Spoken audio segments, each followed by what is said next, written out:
Bien, bonsoir à tous. Je suis heureux de vous accueillir pour un nouveau Mardi de la chirurgie. Vous savez que ces mardis sont organisés par la Fondation de l'Académie de chirurgie et visent à diffuser pour le plus grand nombre et tous ceux qui nous écoutent les grands progrès de la chirurgie, les grandes avancées de la chirurgie contemporaine. On a eu des mardis sur la chirurgie oculaire, la place du laser avec un prix Nobel. On a eu des mardis sur les nouvelles techniques d'anesthésiologie. Aujourd'hui, on parlera donc du nouveau métier de chirurgien, car il y a une véritable révolution dans la chirurgie.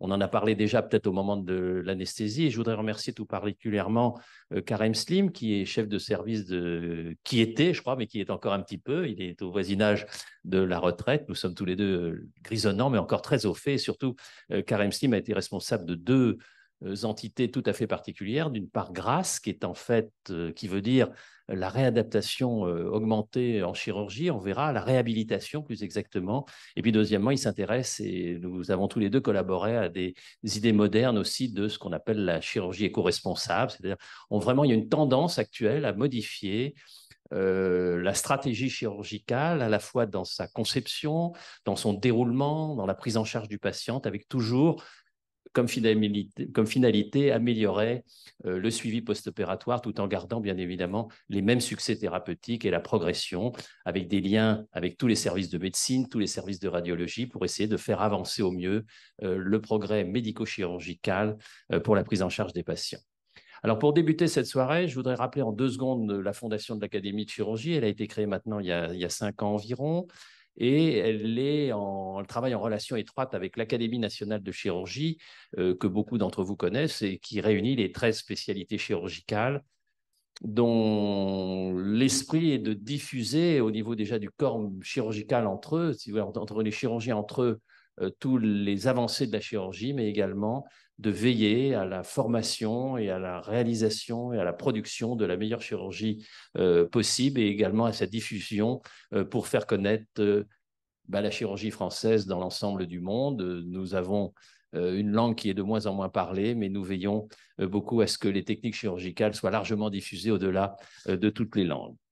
Alors, nous allons d'abord donner la parole à le professeur Philippe Marr, qui était le président sortant de l'Académie de chirurgie et qui s'est considérablement investi d'une part dans l'histoire de la chirurgie et d'autre part qui a déjà profondément réfléchi à la façon dont se fera la chirurgie de demain, avec une conséquence majeure qui va être de comment formerons-nous les chirurgiens de demain et comment pourront-ils répondre aux demandes de la population en garantissant une certaine sécurité tout en et incluant le progrès le plus avancé possible. Monsieur Marr, si vous voulez bien.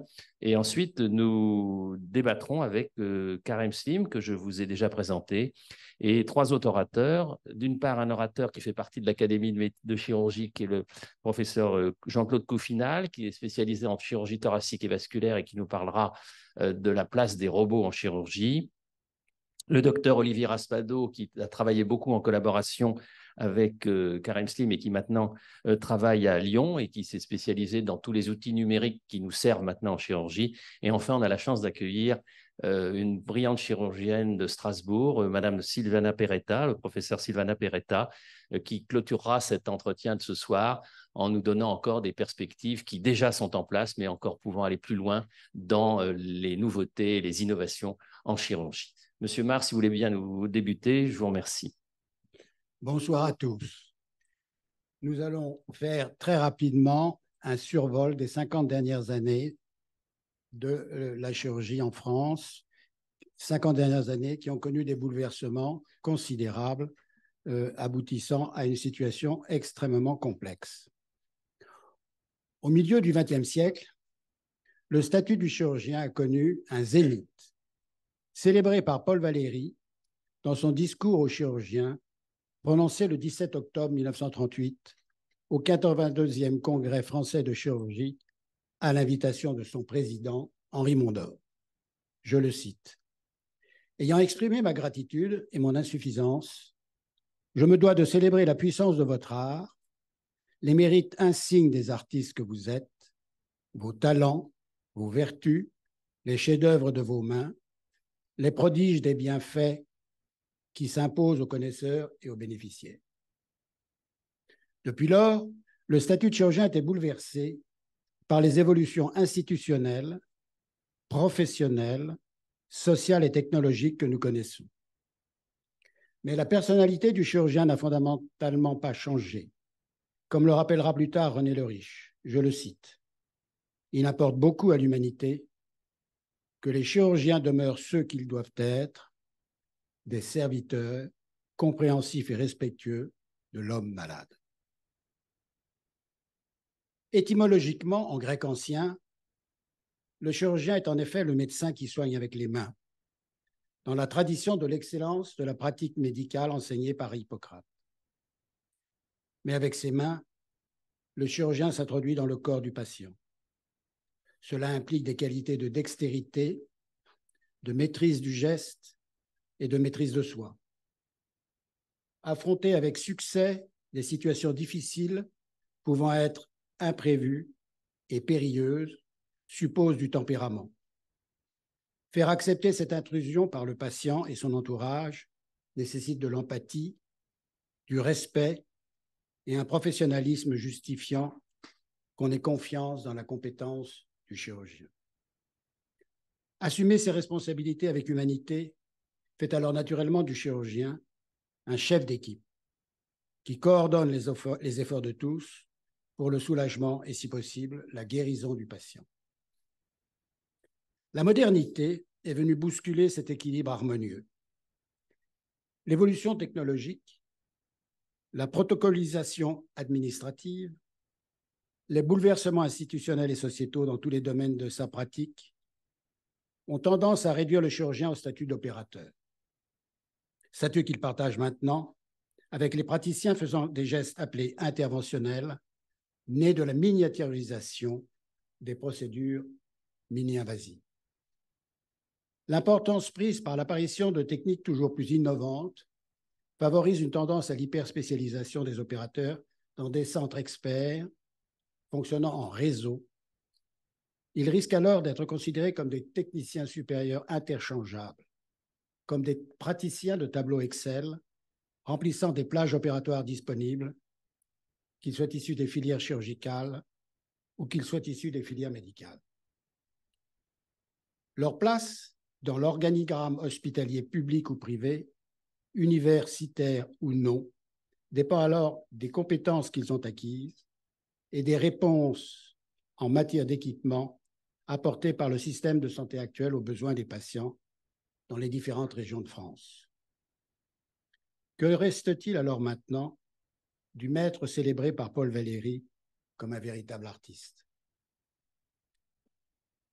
Issu des filières de formation chirurgicale et effectuant des procédures opératoires dites traditionnelles, le chirurgien voit actuellement sa place comme opérateur évoluer dans une redistribution progressive des rôles avec les praticiens issus des filières de formation médicale effectuant des procédures opératoires appelées interventionnelles. Mais cette évolution ne remet pas en cause sa personnalité profonde.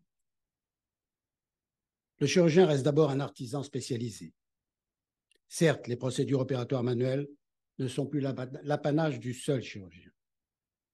Mais progressivement, les nouvelles procédures dites interventionnelles enrichissent son savoir-faire à mesure qu'il se les approprie. Elles requièrent la même rigueur. Elles obéissent aux mêmes principes que les procédures dites traditionnelles, qu'il maîtrise déjà. Sa formation d'opérateur très complète donne notamment aux chirurgiens les moyens nécessaires pour rétablir une situation compromise par une complication au cours ou au décours d'une procédure opératoire, qu'elle soit traditionnelle ou qu'elle soit interventionnelle. Le chirurgien reste ensuite un chirurgien traitant, comme le médecin traitant, proche de ses patients. Certes, il voit son exercice professionnel bouleversé par la diffusion des techniques numériques dans de nombreux domaines. Les téléconsultations, le suivi post-opératoire sur smartphone, les procédures opératoires assistées par ordinateur, la réalité augmentée péropératoire. Mais il est fidèle à son serment d'Hippocrate en veillant à mettre ses progrès au service de ses patients. Le chirurgien reste enfin un novateur, capable d'adaptation aux modifications continuelles de sa pratique, sur le plan technologique comme sur le plan organisationnel, sachant faire la part des choses entre la recherche de la performance et le service rendu au patient, en choisissant autant que possible la meilleure procédure opératoire pour celui-ci. La recomposition du système de santé en réseau autour de centres experts, favorisée par le numérique et l'hyperspécialisation, devrait permettre d'organiser dans chaque région de France une répartition harmonieuse des opérateurs, qu'ils soient issus des filières médicales ou qu'ils soient issus des filières chirurgicales.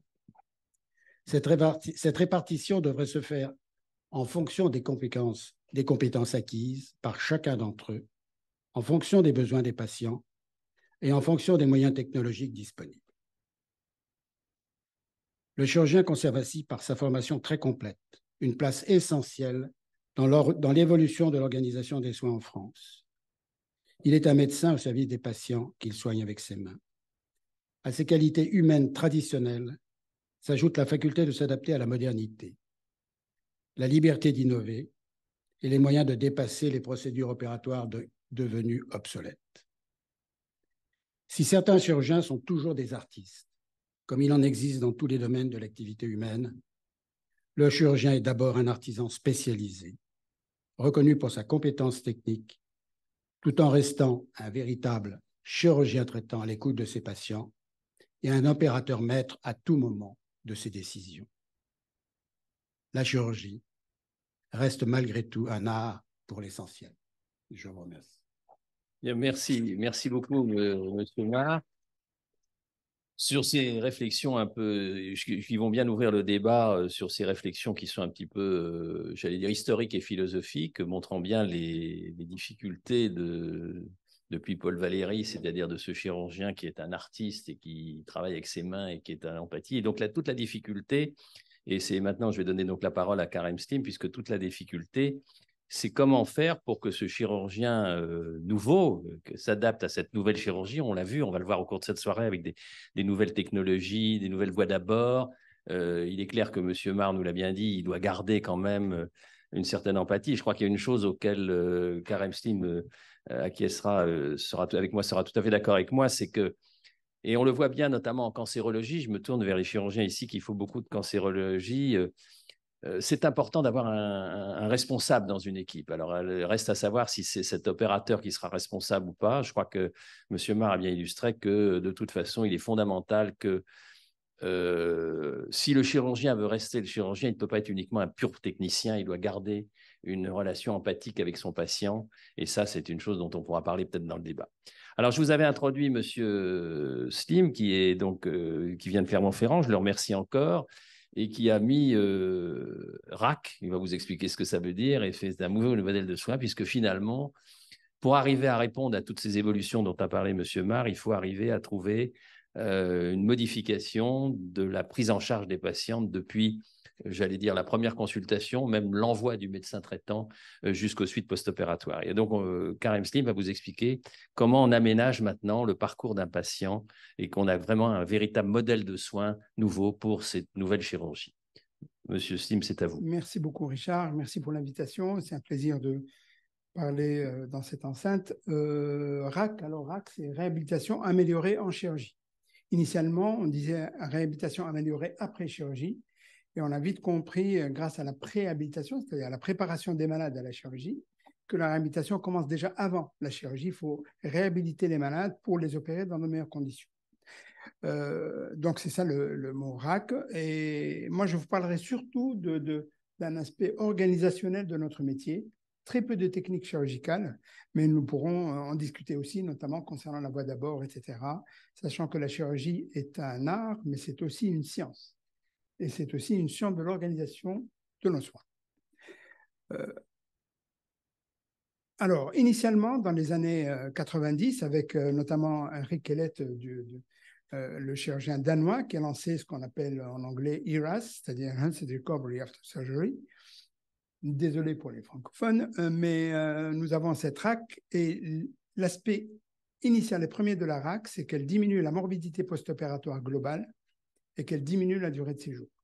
Sachant que la diminution de la morbidité post-opératoire globale, grâce à cet ensemble de mesures que je vous détaillerai tout à l'heure, est essentielle et elle prend le pas sur la durée de séjour qui n'en est que la conséquence. Mais on a rapidement, dans les années 2000, découvert que la RAC, ce n'était pas uniquement ça. C'était aussi diminution de la mortalité, c'était le patient acteur de ses soins, c'est l'esprit d'équipe, c'est la préhabilitation, c'est tout ce que vous voyez ici sur cette diapositive. Donc la RAC ne se limite pas à une diminution de la morbidité post-opératoire. J'aborderai certains aspects, notamment l'articulation ambu-RAC. Est-ce que c'est antinomique? Est-ce que c'est complémentaire? Les avantages économiques, et j'aborderai même le problème du développement durable de cette nouvelle manière de soigner nos patients. Très schématiquement, le socle commun des soins de la RAC, c'est-à-dire le parcours de soins, comporte des mesures préopératoires, des mesures péropératoires que vous voyez en rouge, et des mesures post-opératoires jusqu'à la post-hospitalisation qu'abordera Olivier Raspadon.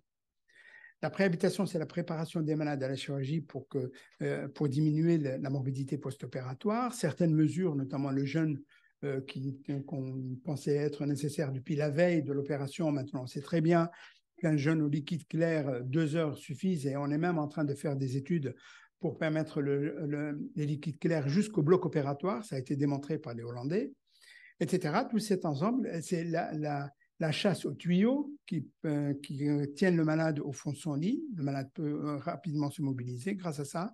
La réalimentation précoce, sans attendre la reprise du transit, tout un ensemble de mesures que vous voyez ici, qui constitue ce qu'on appelle le protocole RAC ou le programme, qui est applicable à toutes les spécialités. Il suffit d'adapter les mesures à la spécialité et on peut appliquer la RAC, que ce soit en chirurgie orthopédique, urologique, gynécologique ou digestive ou même neurochirurgie. Donc, c'est très important de comprendre ce parcours de soins périopératoire nécessaire pour la RAC. Cette diapositive, elle est un peu chargée, mais là, vous voyez un ensemble de mesures pré-, per- et post-opératoires avec des pastilles. Alors, les pastilles bleues, c'est l'anesthésiste, le chirurgien en rouge, exprès, l'infirmière en violet, et le malade, vous voyez que le malade fait partie de l'équipe, j'y reviendrai, est en jaune. Et vous voyez que les mesures nécessitent la collaboration, la participation des différents membres de l'équipe qui passent du chirurgien au malade. Et quand on fait le résumé de tout ça, on aboutit à 86% des mesures de la RAC périopératoire nécessitent l'intervention de 3 soignants ou de 3 personnes impliquées dans les soins. Il n'y a que 14% des mesures qui ne nécessitent que 2 personnes. Donc, vous voyez, il est nécessaire de participer ensemble à cette prise en charge du patient, autour du patient, pour que la RAC réussisse et aboutisse aux résultats que nous connaissons déjà dans la littérature. Ce qui amène que le chirurgien qui est considéré ou qui était considéré jusque-là comme le seul capitaine sur le bateau, le chirurgien roi, en quelque sorte, il décide de tout, il est sur son piédestal, et bien cette approche avec de multiples intervenants qui nécessite une collaboration, une communication entre les différents intervenants, fait descendre le patient de son piédestal. Le chirurgien de son piédestal. Ce qui fait qu'il est obligé de participer aux soins autour d'une table et acquérir ainsi l'esprit d'équipe. Dès qu'on met toute l'équipe qui passe de l'ASH au chirurgien, au chef de service, à l'anesthésiste, au pharmacien, etc., autour d'une table, on crée déjà cet esprit d'équipe qui est nécessaire pour la réussite du projet. Et c'est très important d'intégrer cet esprit d'équipe. Et chaque fois, certains journalistes m'ont posé des questions sur ça, et je leur ai expliqué à chaque fois que l'avantage de cette approche, c'est de créer cet esprit d'équipe. Sinon, on travaille en parallèle. Hein. Tu fais ton boulot, je fais le mien.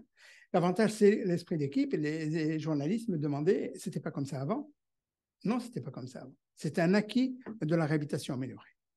Dans cette équipe, l'infirmière RAC a un rôle majeur. Elle permet de mettre de l'huile dans les rouages entre les soignants paramédicaux et les médicaux. Elle vérifie l'application du protocole, etc. Elle est importante. L'aide-soignante ou la SH sont aussi importants que les aides-soignants, parce qu'on lève le patient, on le fait manger, etc., on lui parle et tout, on lui dit ce qu'il peut faire, ce qu'il doit faire et tout. Donc, tout ce personnel-là, paramédical, de l'infirmière à l'AS, à l'aide-soignante, à la SH, sont importants pour la réussite du protocole. Le patient. Le patient est aussi un élément majeur de l'équipe. Et vous voyez que le patient participe à la prise en charge sur tout le parcours de soins, de la préhabilitation à la phase préopératoire avec la décision médicale partagée, avec l'éducation thérapeutique, comment je gère une colostomie, comment je gère une béquille, l'alimentation pour la chirurgie bariatrique, etc. L'arrivée à J0 est recommandée, il n'est pas nécessaire selon la zone géographique, mais il est très important aussi de faire venir le patient à J0. Il dort mieux chez lui la veille d'une intervention qu'à l'hôpital. Deuxièmement, il faut autant que possible, et ça se fait, je n'ai jamais vu de patient refuser cela, il faut qu'il arrive au bloc opératoire debout. C'est ce qu'on appelle le patient debout, digne et détendu. C'est le patient 3D. Et un patient qui arrive au bloc opératoire debout consomme moins d'antalgiques qu'en post-opératoire. Le post-opératoire aussi est géré aussi par le patient en termes d'alimentation, de gestion de la douleur, etc. Et une fois chez lui, Olivier Raspadeau vous en parlera mieux que moi, il faut continuer à le surveiller. Et ça, le rôle du patient et de son entourage, vous voyez dans la dernière partie, il y a l'entourage du patient, qui est essentiel pour détecter une éventuelle complication post-hospitalisation. Donc, le paradigme consensuel qui veut que le patient soit au centre de nos soins est un peu battu en brèche par cette nouvelle approche qui met le patient dans l'équipe et le centre de nos soins, c'est la maladie. Et donc, nous et le patient luttons contre la maladie ensemble. J'ai interrogé quelques malades, ils sont ravis, mais alors, vous pouvez imaginer combien ils sont ravis de cette approche-là. On est avec eux pour lutter contre la maladie et ils ne sont pas passifs par rapport à tout cela. On sait scientifiquement, je vous épargne les chiffres, que la réhabilitation améliorée diminue la morbidité de 40 à 50%. Morbidité globale et surtout la morbidité non chirurgicale. Qu'elle diminue la mortalité, qu'elle améliore le pronostic des cancers, qu'elle réduit la durée de séjour, qu'elle améliore la récupération à domicile, toutes les études le montrent. Il s'agit maintenant d'implémenter, c'est-à-dire de mettre en place ce protocole de manière large. Et là, on a quelques freins. Quelques freins, c'est essentiellement, le frein essentiel, c'est la résistance au changement. J'ai toujours fait ainsi. Pourquoi voulez-vous que je change? Et là, je vous donne une étude qu'on a faite en 2019 sur le PMSI et qui a montré que moins de 20% des malades opérés en France bénéficient d'un protocole de RAC. Toutes spécialités confondues, c'est un peu mieux en chirurgie orthopédique et en hystérectomie hors cancer, etc., c'est très bas. Heureusement, là, je viens de finir une étude sur 2023, on s'est amélioré. Dans toutes les spécialités, on s'est amélioré et je vous parle de la chirurgie digestive que je connais, on a largement dépassé les 25%. Donc, on s'améliore, mais ce n'est pas assez. 25% des malades opérés en RAC, ce n'est pas beaucoup et on aimerait bien que ça s'améliore. Pourquoi on a des difficultés à mettre en place et à implémenter cela? C'est à cause des freins classiques. Le chirurgien qui a l'habitude de faire d'une certaine manière avec des drains, des sondes, etc., on lui dit non, il faut changer, il faut mettre moins de drains. L'infirmière aussi qui peut laisser le malade à jeun depuis la veille parce qu'elle a peur. Le patient qui dit oui, mais mon oncle a été opéré il y a 2 ans, on lui a mis une sonde pour aspirer, on a mis un drain pour retirer les mauvaises humeurs, etc. Vous me dites que ce n'est pas nécessaire, que je peux manger et si je vomis et s'il m'arrive quelque chose.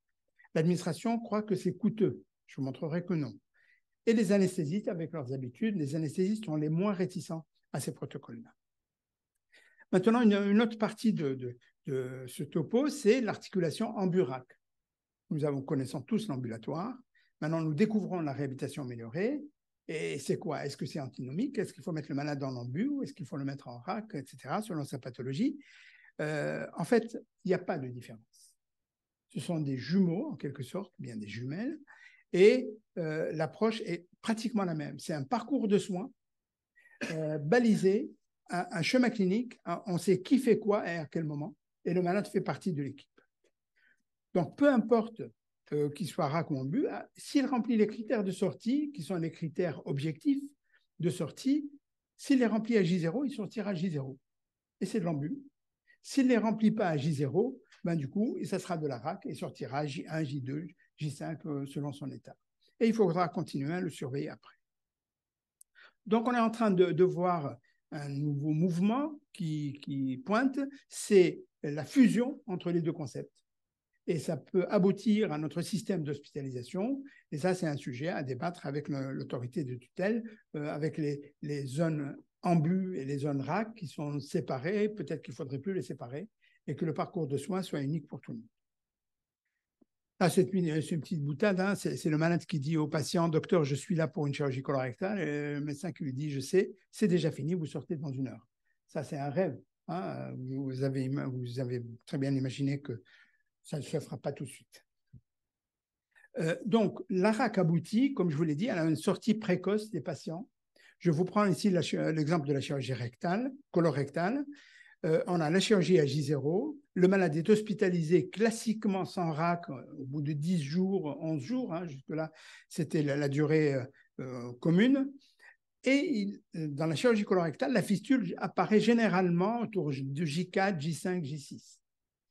Eh bien, si le malade, du fait de son état initial qui peut être bon, on le laisse partir à J4, eh bien, il va présenter la possible complication qui est la fistule à domicile. Et donc, il est très important, dans le cadre de la RAC, de continuer à le surveiller à domicile, notamment par des moyens que vous expliquera Olivier Raspadot.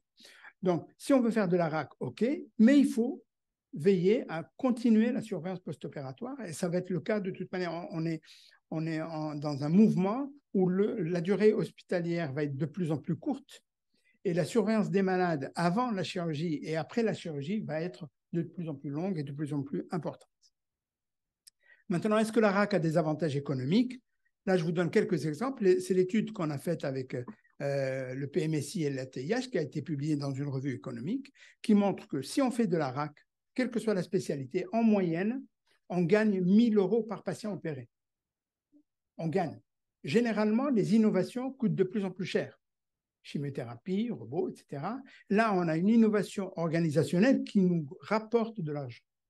Donc, qui nous permet de moins dépenser pour la santé avec une prise en charge de qualité. Donc, en moyenne, au niveau national, on gagne par année 65 millions d'euros, essentiellement dans le privé, un peu moins dans le public. Ça, c'est une étude américaine. Je suis désolé, la mise en page n'est pas géniale, qui a montré que pour 1 $ dépensé dans le cadre de la RAC, on gagne 7 $ pour un malade donné. Donc, aussi bien les études françaises, européennes que les études américaines sont d'accord pour dire que la RAC nous fait gagner de l'argent ou nous fait dépenser moins d'argent pour la santé. Alors, est-ce qu'il y a d'autres avantages? D'autres avantages, et je vous ai mis en dessous un petit colibri. Vous connaissez l'histoire du colibri? Très bien. Donc, je le fais exprès. Et donc, c'est l'histoire du colibri. Le paradoxe de notre vie professionnelle, c'est que les malades attrapent des maladies, ils sont soignés, et à cause de nos soins, on provoque un réchauffement climatique qui les rend malades.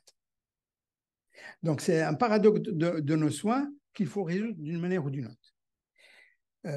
Juste un chiffre, le secteur de la santé représente 8% des gaz à effet de serre. 8%, presque autant que l'aviation. Or, on peut arrêter de voyager en avion, mais on ne peut pas arrêter de soigner des gens. Donc, notre système de santé provoque un réchauffement climatique. Un petit exemple pour vous illustrer, une opération simple, disons une cholécystectomie ou bien une ablation de l'ovaire, etc. Si on tient compte, une opération, de l'énergie, de la consommation d'eau et des instruments à usage unique, elle équivaut aux déchets d'une famille de 4 personnes pendant 1 semaine. Ça, c'est une intervention simple. Donc, on provoque un réchauffement climatique, on n'est pas bon sur le plan écologique. Alors, quand on fait de la RAC, je vous ai mis ici quelques exemples de mesures de la RAC. Certaines mesures sont obligatoirement éco-responsables en termes de développement durable. L'arrêt de l'intoxication alcoolo-tabagique, les gaz anesthésiques, et il faut arrêter le desflurane, qui provoque un réchauffement climatique. Les anesthésistes le savent. La chirurgie mini-invasive en remplaçant les usages uniques par les usages multiples chaque fois que possible. La réalimentation précoce, la mobilisation, la chasse aux tuyaux, le plastique. Tous les tuyaux sont en plastique. Si on arrête d'utiliser les tuyaux, il y a moins de déchets plastiques. Le retour précoce à domicile en termes de qualité de vie. Il y a moins de complications post-opératoires, donc les malades restent moins longtemps. Comme ils restent moins longtemps, vous savez que l'hospitalisation en elle-même, elle provoque des gaz à effet de serre. La récupération rapide, etc. Les choses qui sont en cours d'évaluation et qui sont peut-être pas bien sur le plan écologique. La préhabilitation avec de multiples déplacements. La solution, c'est de faire des protocoles de réhabilitation soit à domicile, soit les concentrer à une seule date, une journée par exemple. La chirurgie robotique, je vous le montrerai, elle est très consommatrice d'énergie et elle provoque un réchauffement climatique plus important que les autres voies d'abord.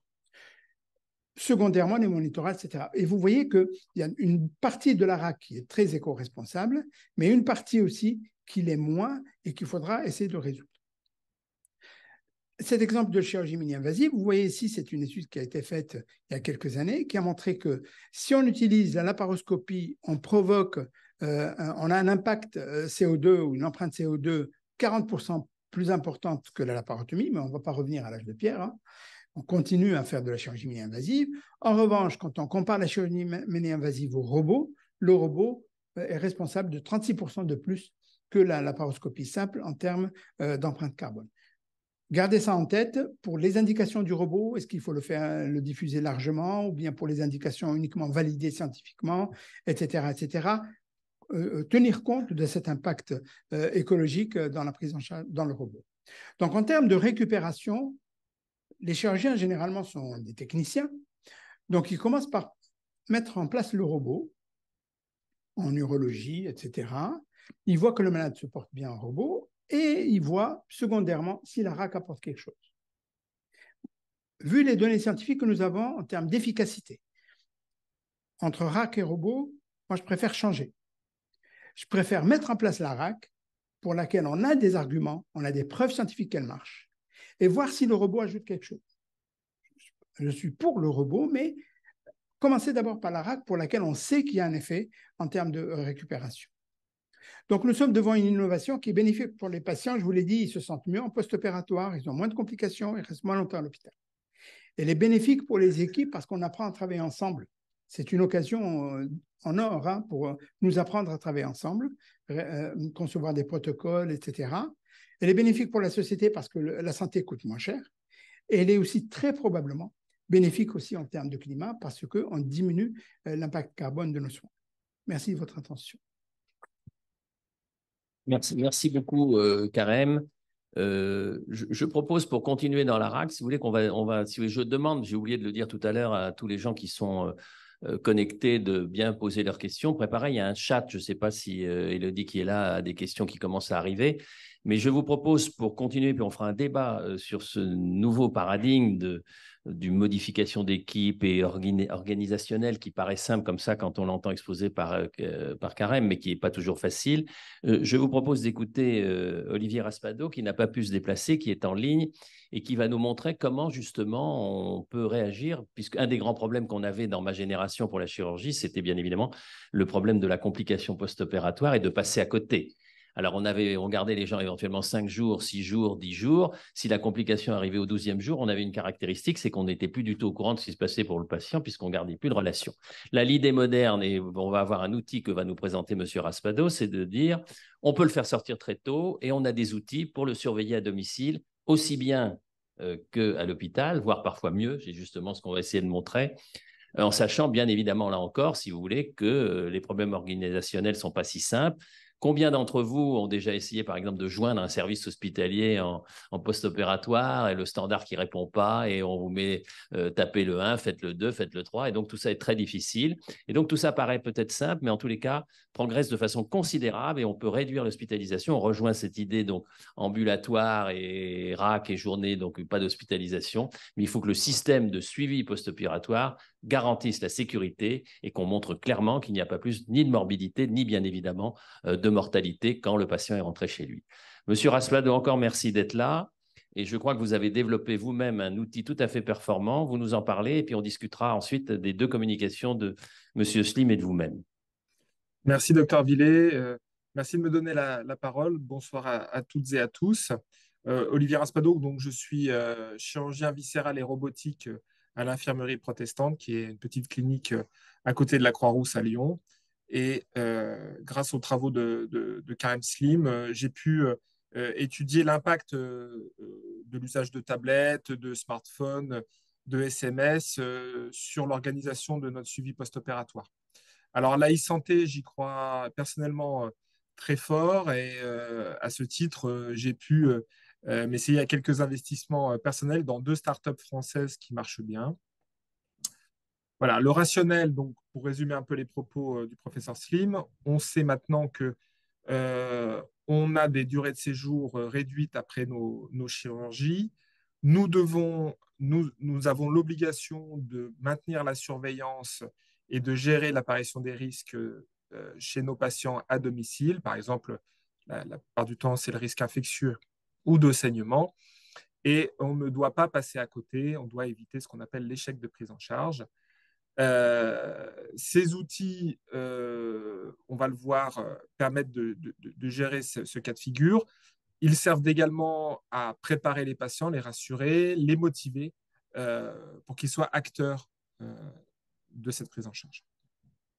Alors classiquement, les infirmières libérales ou d'hospitalisation, le chirurgien responsable du patient, ses secrétaires ou l'équipe d'anesthésie avaient en charge d'assurer les consultations programmées ou non programmées précoces. Elles pouvaient gérer aussi par téléphone les questionnements des patients ou les éventuelles complications.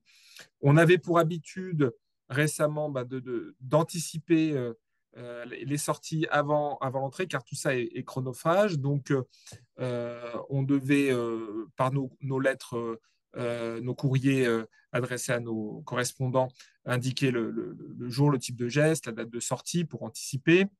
Également, donner les ordonnances aux patients avant le geste pour qu'ils puissent commander le matériel et commander le passage d'une infirmière libérale à domicile. Mais désormais, on peut aller plus loin. Alors, en alternative à ces méthodes classiques, est-ce que la e-santé, la santé connectée, est utile en périopératoire? Sachant que nous, professionnels de santé, le patient également, va réclamer des outils simples, rapides, personnels.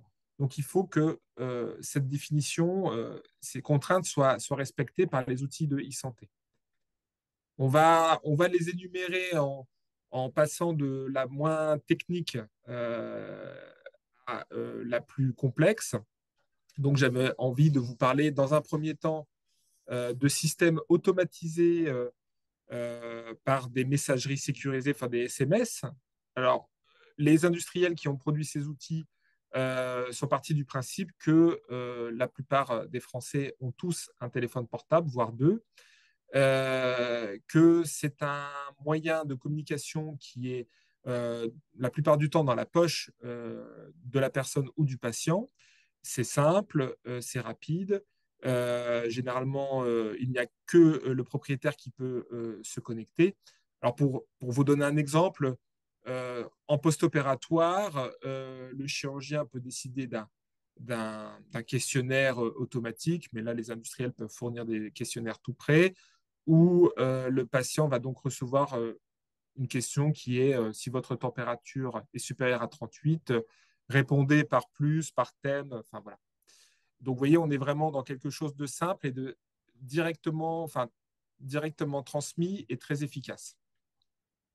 On avait pu étudier l'impact de ce type de solution il y a déjà plus de 5 ans dans des chirurgies lourdes, comme des ablations du rectum ou des colectomies, où on envoyait ces SMS tous les 2 jours après la sortie du patient, donc à domicile, sans être trop invasif dans la vie du patient, pour ne pas le harceler.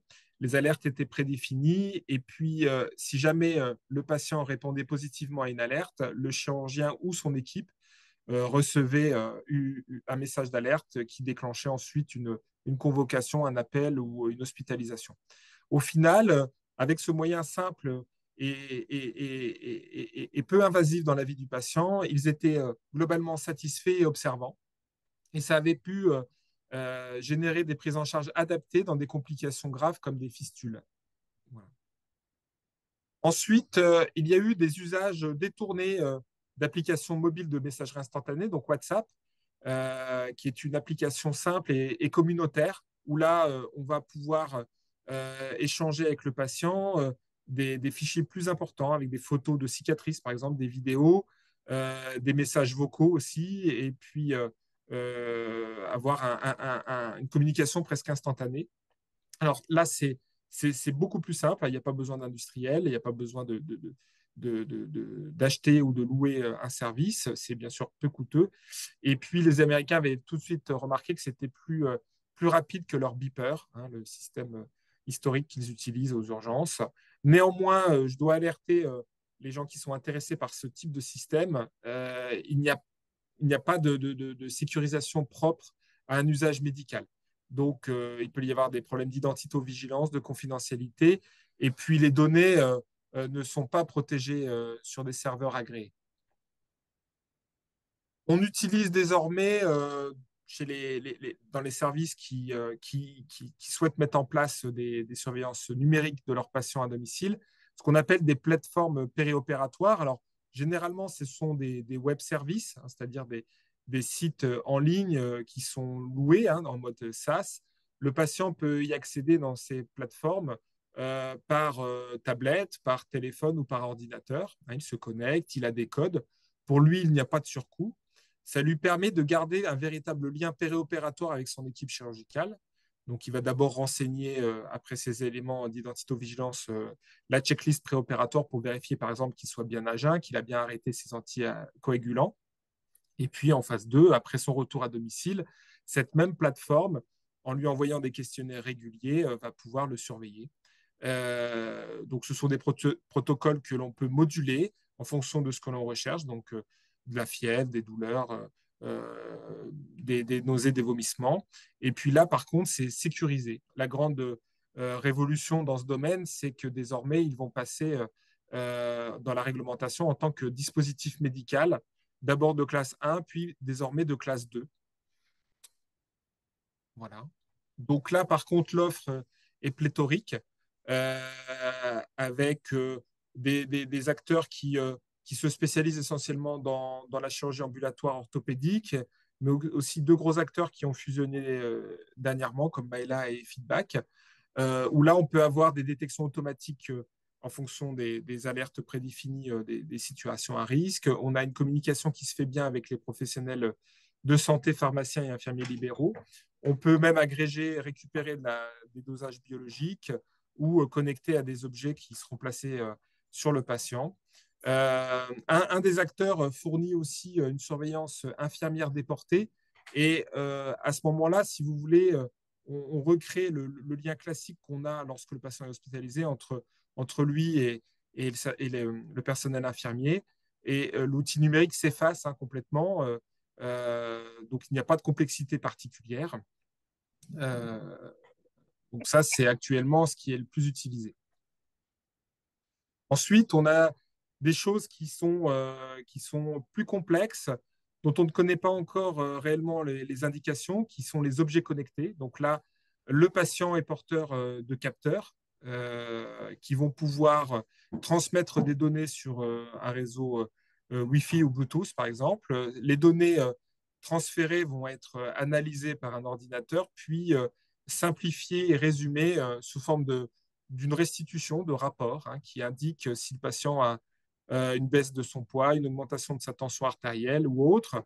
Euh, les, les objets connectés ne sont pas majoritairement utilisés en France car ils coûtent cher et ils s'opposent à plusieurs problématiques qui sont finalement la fiabilité des mesures. Hein,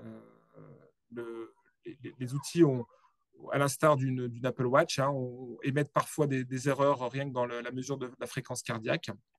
On peut avoir une quantité de données recueillies qui est très importante et on ne sait actuellement pas quoi en faire en dehors de protocoles de recherche. Mais bon, les choses vont évoluer avec le traitement des big data.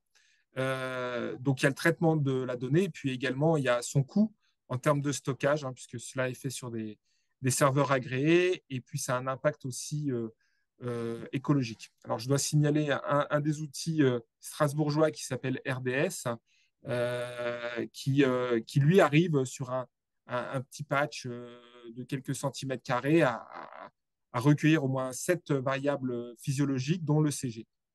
Donc, ce sont des prouesses technologiques, mais pour le moment, on ne sait pas quoi en faire.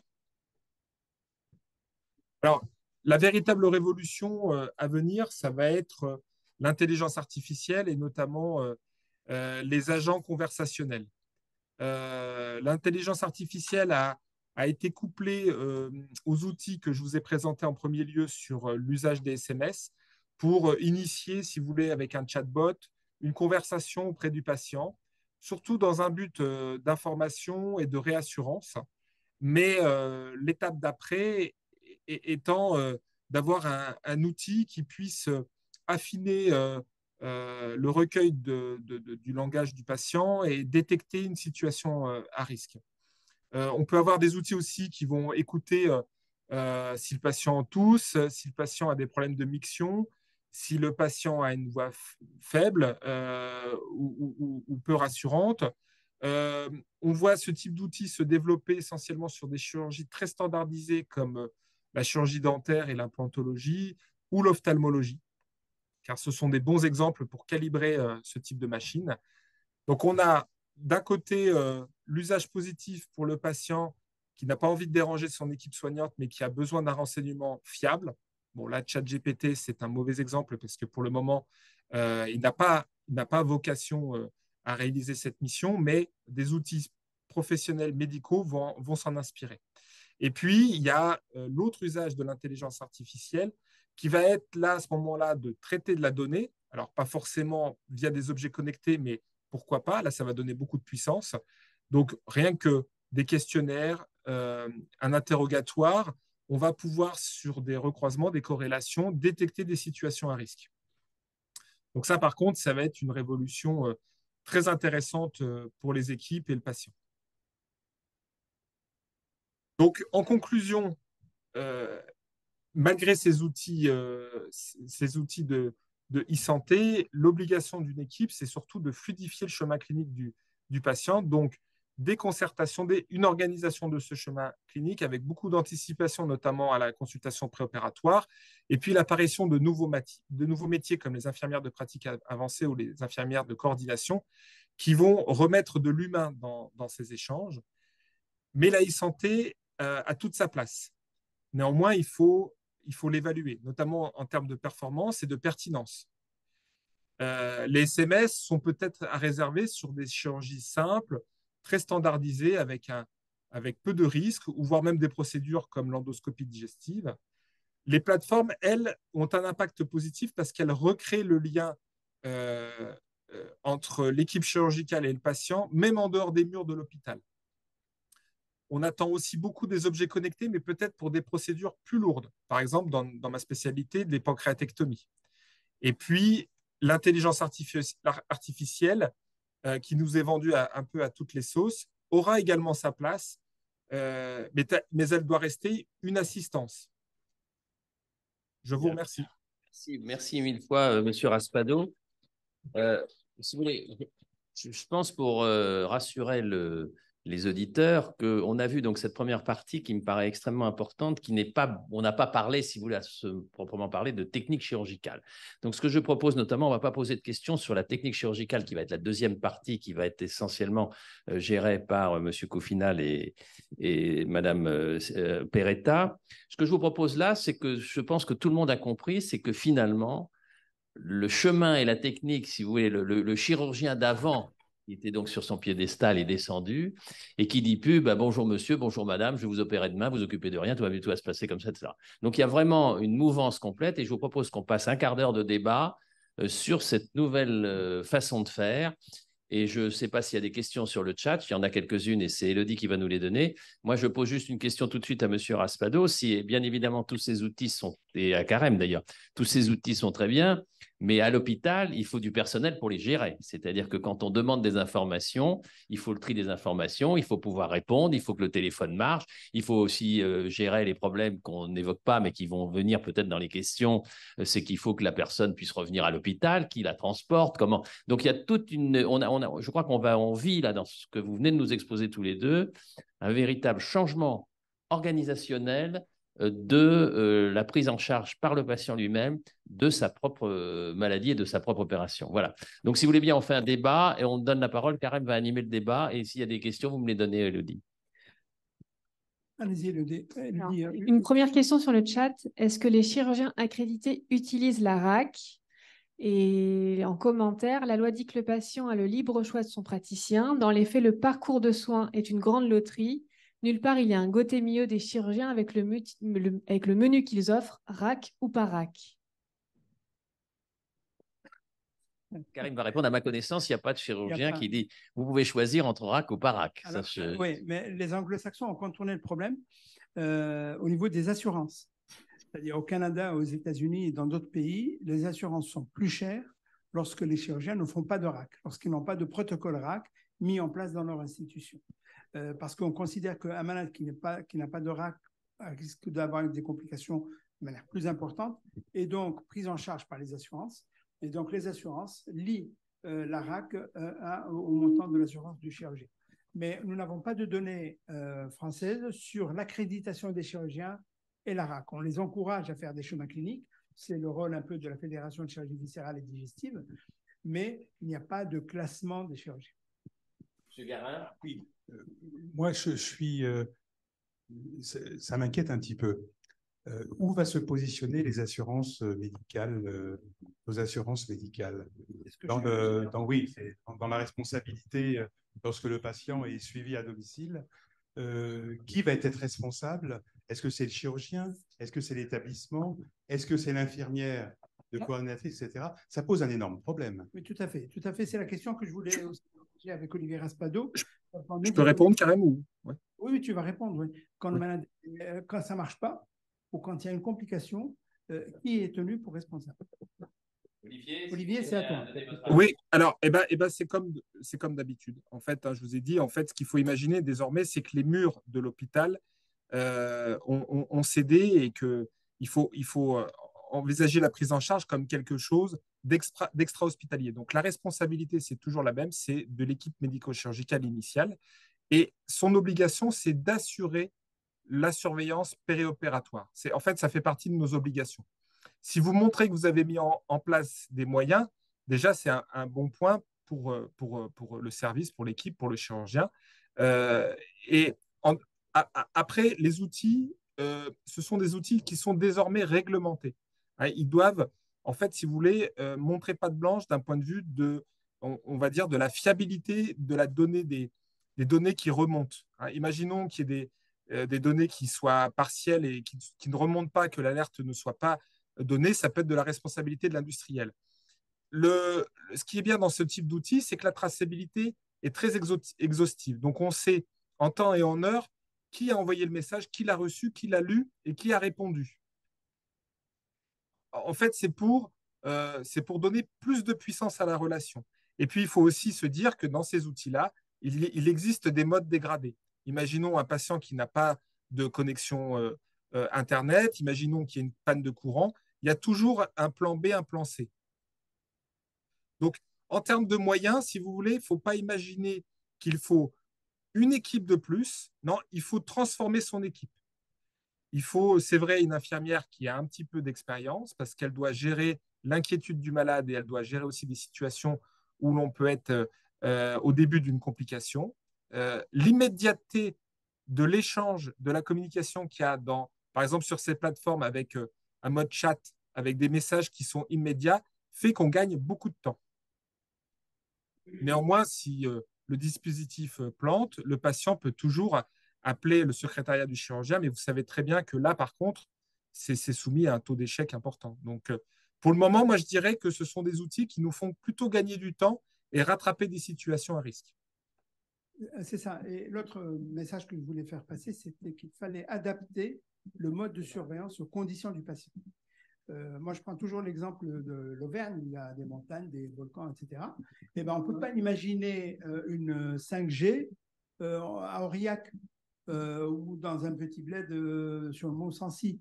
Et donc, il faut adapter la surveillance et quitte à ne pas utiliser ces modes-là, faire confiance à l'infirmière à domicile qui va voir le patient, impliquer le patient dans sa surveillance post-hospitalisation et lui permettre d'être hospitalisé dans un hôpital local ou revenir dans le service d'origine. Donc, il n'y a pas un seul moyen de surveillance post-hospitalisation, plusieurs types de surveillance à adapter aux patients. Et c'est comme ça qu'on évite les échecs. C'est-à-dire, si on met la 5G à un patient, bien sûr, ça ne va pas marcher, et il va avoir mal et il va mourir. En revanche, si on fait un simple SMS ou au minimum une infirmière, ça marchera. Donc l'avenir, c'est ça. L'avenir, c'est et d'ailleurs, grâce à développer un système, avant d'opérer le patient, on lui demande quel type de surveillance il préfère. On ne lui impose pas du tout la surveillance numérique. On dit, est-ce que vous préférez que ce soit l'infirmière à domicile? Est-ce que vous préférez que ce soit SOS médecin? Ou est-ce que vous préférez avoir un contact avec le chirurgien de garde de l'hôpital? Ou bien SMS, ou bien Maëla, ou bien etc. Donc les malades choisissent et c'est comme ça qu'on aura le moins de problèmes. Donc c'est complètement individualisé. Tout à fait. Oui, d'accord. Ça demande un apprentissage, un compagnonnage extrêmement important. C'est pas du jour au lendemain que tout le monde va se mettre. Je vois seulement qu'on peut dire que c'est une éducation thérapeutique qui va à la fois pour les patients. Qu'est-ce qu'il faut faire là pour pas que ça fasse ça? Qui va à la fois pour les patients et pour les chirurgiens aussi. Et ça me permet d'être très pratique, Olivier. Vous travaillez dans je suppose c'est un PSPH, je suppose, comme système, un ESPIC. Oui, en gros, oui. En gros. C'est ça. Donc, si vous voulez, quelle est finalement l'organisation avec la direction parce que ça met en jeu toute une modification de l'état d'esprit, c'est-à-dire les temps d'infirmières. Est-ce qu'il du coup on peut avoir moins d'infirmières de nuit, mais à la limite on les met à des postes de responsabilité pour qu'elles regardent les outils informatiques qu'on utilise. Il y a vraiment une modification de l'ensemble de la pratique qui est importante. Est-ce que vous pouvez nous dire un mot de cette modification? Alors là, il y a des choses sûrement différentes dans le public, dans le privé, dans la secrétaire personnelle. Vous avez évoqué tout ça tout à l'heure. J'aimerais bien avoir un petit peu aussi votre personnel. Oui, le vécu, c'est très important. En fait, si vous voulez, ça a été vraiment la grande surprise et vraiment une surprise très positive. La RAC a des bienfaits, c'est évident, on le constate tous les jours. Mais aussi, ça a pu faire apparaître des nouveaux métiers comme ces infirmières de coordination qui sont en fait des infirmières dédiées à la RAC. Et dans leur mission, elles ont acquis des outils pour pouvoir surveiller au mieux, comme des anges gardiens, les patients à domicile. Peut-être mieux que les chirurgiens et leurs secrétaires au départ, pas parce qu'il y a un problème de temps. Alors, c'est sûr que les établissements doivent faire un petit investissement. Au départ, il faut que ces infirmières aient du temps, un ordinateur, un bureau, du temps dédié pour recevoir les patients avant leur chirurgie et après, parce qu'il faut effectivement les éduquer à se servir de ces outils. Mais après, si vous voulez, c'est très, très bénéfique. C'est très bénéfique pour tout le monde. En tout cas, les patients sont ravis du dispositif. Ils se sentent surveillés. Mais dans le bon sens du terme, si vous voulez. Ils ne sont pas lâchés dans la nature, comme certains auraient pu nous le dire il y a quelques années en ambulatoire, quand il y avait des sorties vraiment précoces. Donc, si vous voulez, ça se met en place toujours pareil, avec un directeur qui croit en l'ambu, qui croit en la RAC, un budget dédié, parce que la RAC, effectivement, permet d'importantes économies, mais au départ, il faut quand même investir dans l'organisation, dans le matériel de célioscopie, par exemple, et dans ces postes. Ces infirmières travaillent beaucoup avec un système d'astreinte, mais elles sont ravies de ne pas faire de nuit, elles sont ravies de ne pas faire de week-end. Donc, c'est quand même profitable pour tout le monde. Est-ce que, Oukarem ou vous-même, combien de fois il y a eu appel, par exemple, d'un SAMU pour un gag, pour un raté, etc. Parce je sais qu'on a des données chiffrées et que c'est pour rassurer un peu les gens. Et puis après, je crois qu'il y a une question sur le chat. Olivier, je donne l'exemple de l'étude qu'on a faite sur le colorectal. Oui. Il n'y a pas eu de raté, c'est l'inverse. C'est-à-dire on a pu récupérer des complications graves à temps pour réhospitaliser les malades et les réopérer à temps. Donc, on n'a eu aucune morbidité non vue par cette surveillance numérique type SMS ou autre. Donc, le message qu'on veut délivrer est un message positif, d'autant que les malades sont impliqués. Et je crois que je n'insisterai jamais assez sur ça. Dès la consultation préopératoire, Il faut mettre le malade au centre du jeu. Je t'interromps une seconde parce que je crois que c'est tout à fait ce qui s'est passé au début de la cœlioscopie. On disait sous prétexte qu'il n'y a plus de cicatrices, la chirurgie n'est pas grave. La chirurgie reste la même, le geste opératoire. Et ça, il y a vraiment une éducation de la population. On vous fait sortir plus tôt, vous êtes chez vous, mais on a fait une opération qui est la même, qui est une vraie opération. Et je me souviens d'une histoire très personnelle, si tu veux, avec M. Moreau, qui a quand même été un des grands pourvoyeurs de la laparoscopie. Quand on avait une artère cystique qui lâchait en post-opératoire, alors c'est pour le détail, si vous voulez, ça saigne en post-opératoire, c'est pas parce qu'on n'a pas eu d'intervention qu'il ne peut pas y avoir la même complication. Et donc, il faut éduquer. Et ça, je crois que c'est très important à la fois. C'est pas parce que j'ai pas de cicatrice que je peux pas avoir des complications. Mais par contre, on vous aide pour prendre en charge ces complications avec nous. Et en principe, dans le système bien organisé, ces complications sont plutôt moins graves, comme tu viens de nous le démontrer, que dans les techniques traditionnelles. Voilà, alors ça, c'est un nouveau message. Est-ce qu'il y a d'autres? Il y a une question sur le chat, je crois, Élodie. Oui, il y a plusieurs questions. Donc, une première question sur comment prouver à l'assurance la pratique de la RAC. Une autre question qui est plutôt sur la formation des personnels. Est-ce qu'il existe des formations et comment les former et comment développer? Parce que finalement, on est quand même au début de la route, si je reformule. Et enfin, une dernière question sur l'éco-responsabilité. Comment faire exactement pour réduire l'impact de toutes les émissions de gaz chirurgico-anesthésiques en préopératoire? Voilà. Alors, par rapport à la formation du personnel paramédical, il y a des MOOC, il n'y a pas de diplôme pour l'instant. Il y a des MOOC auxquels peuvent participer le personnel aussi bien médical que paramédical. L'autre question, c'était comment réduire l'éco-responsabilité. Là, c'est une étude qui est en cours et à chaque étape, on se pose la question, est-ce que je peux réduire l'impact carbone, je ne sais pas moi, en opératoire, les instruments à usage unique, le champage, est-ce qu'il faut utiliser des calottes en papier ou des calottes en tissu, etc. Et là, c'est une étude qui est en cours sur tout le chemin clinique d'un côlon opéré, du diagnostic jusqu'à la sortie du patient une fois chez lui, avec la société Primum Non Nocere. On est en train de faire cette étude en tenant compte de tous les éléments pour savoir où est-ce qu'on peut réduire l'impact carbone de la RAC. Oui, je voudrais toujours insister d'une chose dont on a parlé dans beaucoup de mardis ici. Bien évidemment, les études dont vous parle Carême c'est toujours le problème du bénéfice-risque. On n'est pas Carême, même s'il se défend beaucoup, s'il a été sur la RAC, c'est vraiment un progrès dans l'intérêt du malade. Là, l'idée n'est pas uniquement de réduire l'impact carbone, l'idée, c'est de toujours avec le même intérêt de faire qu'en sorte qu'on puisse réduire l'impact. Je crois que c'est vraiment des notions très importantes. Et la RAC, c'est exactement la même chose. Ce n'est pas uniquement pour se dire on va... Et ça a été une erreur majeure, je le dis pour le grand public. Quand on a créé l'ambulatoire, les gens ont dit c'est pour faire des économies. Et en fait, on s'est aperçu, et la RAC est née aussi, il a très bien montré entre ambulatoire et RAC, on s'est aperçu en fait que d'être moins hospitalisé, et à la limite de ne pas être hospitalisé du tout, c'était très, très bénéfique pour le malade et pas uniquement pour le contribuable et l'argent. Je crois que c'est important. Donc, quel est le primum movens qui vous motive pour faire quelque chose? Et on va voir qu'après ça, si tout ça peut se délivrer, ça va être un peu la transition, si tout ça peut se développer et qu'on peut avoir des patients de moins en moins hospitalisés dans des meilleures conditions avec un suivi parfait, c'est parce que, et on va donner la parole maintenant un peu aux gens de la deuxième partie, parce qu'on a développé grâce à l'innovation, grâce aux technologies, grâce au progrès de la robotique, on a développé des nouveaux outils. Et donc, le problème, et là, je pense qu'on posera les questions après sur le robot. Vous avez vu que Karim dit, bah oui, mais le robot, ça fait du gaz carbonique. Alors, donc, la question qui va se poser et qu'on va donner la parole peut-être, on reste dans l'ordre au final d'abord et... c'est ça. Donc, on va donner la parole à M. Coufinal, puisque, si vous voulez, le pauvre, on le va faire parler après qu'on lui ait dit que son truc, il allait nous polluer la planète. En fait, la grande question, c'est quel est l'avantage pour le patient, pour le chirurgien, même pour la société en général, même si parfois il faudra faire des équilibres. C'est exactement, si vous voulez, je m'occupe par le biais de l'Académie de médecine au problème de l'alimentation. Et je ne supporte pas, je le dis parce que je dis en général ce que je pense, il ne faut plus de vaches parce que ça fait du gaz.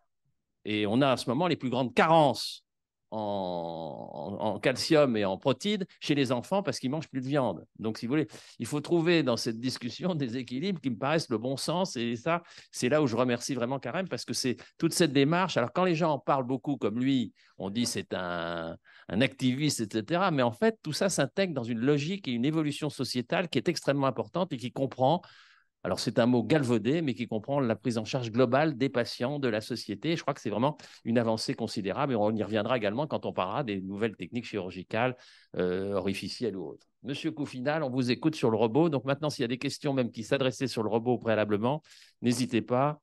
Je vous représente donc Jean-Claude Coufinal, qui est de l'Académie de chirurgie en particulier, qui est président de la commission innovation à l'Académie de chirurgie. Et vous imaginez bien que les innovations ne manquent pas. Merci beaucoup, Jean-Claude. Merci, Richard. Moi, je vais parler de la robotique. La question est très bonne. La robotique en chirurgie aide au geste chirurgical ou plus? Voilà. Donc, je pense qu'on va pouvoir essayer Je m'en tiendrai à ce qu'est la robotique quasiment aujourd'hui, puisque Sylvana va nous montrer à peu près quelles sont toutes les évolutions technologiques qui tournent autour de cette base. Alors, pour commencer, voilà, je vous montre une petite vidéo toute simple qui montre une salle de chirurgie dans un hôpital général. Il y a deux robots, des robots qui ne prennent pas beaucoup de place, qui sont pratiques et pour lesquels on fait cette chirurgie. Ça va vous montrer un petit peu le contexte. Projeté à l'aide d'un casque réalité virtuelle. Oui, ça a passé tout seul.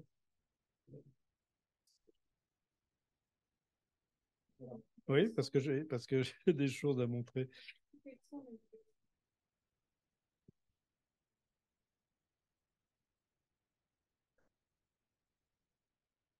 Voilà, bon, je l'arrêterai parce que ça n'a pas un intérêt d'être posé tout longtemps. Mon collègue, c'est mon successeur dans mon service, montre une intervention de chirurgie thoracique. Et cette chirurgie thoracique qui est faite par robot est quand même assez intéressant parce que c'est aussi la technologie qui permet aujourd'hui de réduire les tailles des résections pulmonaires et d'arriver à faire des segmentectomies. Et ça pose un problème particulier parce que là, l'anatomie est très particulière et que pour réussir l'intervention, il faut véritablement voir cette anatomie.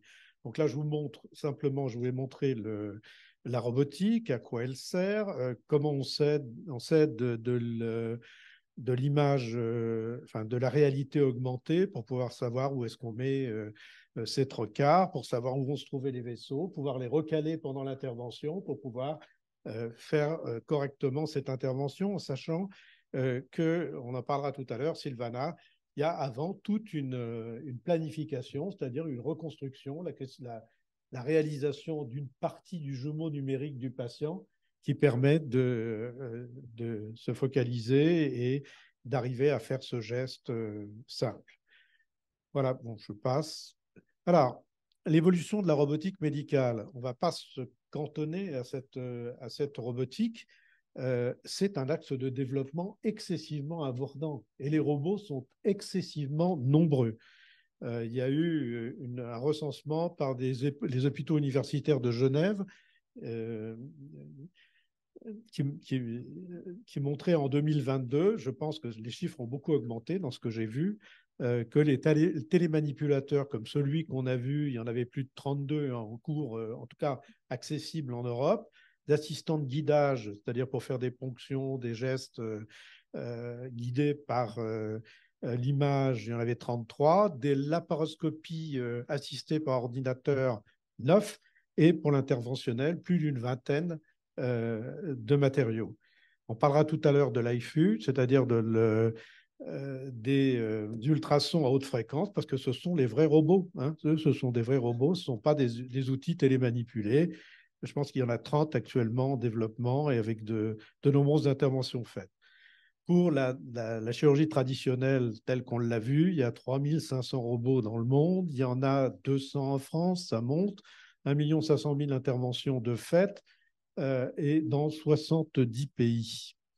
Alors là, ça montrait les 3 axes dans lesquels se développe la robotique. Le 1, on voit structure rigide, neurochirurgie, orthopédie, ces robots qui existent depuis un certain temps, les tissus mous, la laparoscopie, ce qu'on a vu là, et une évolution vers l'endonuminal par les orifices naturels, etc., etc., etc. Donc, toute cette évolution se fait.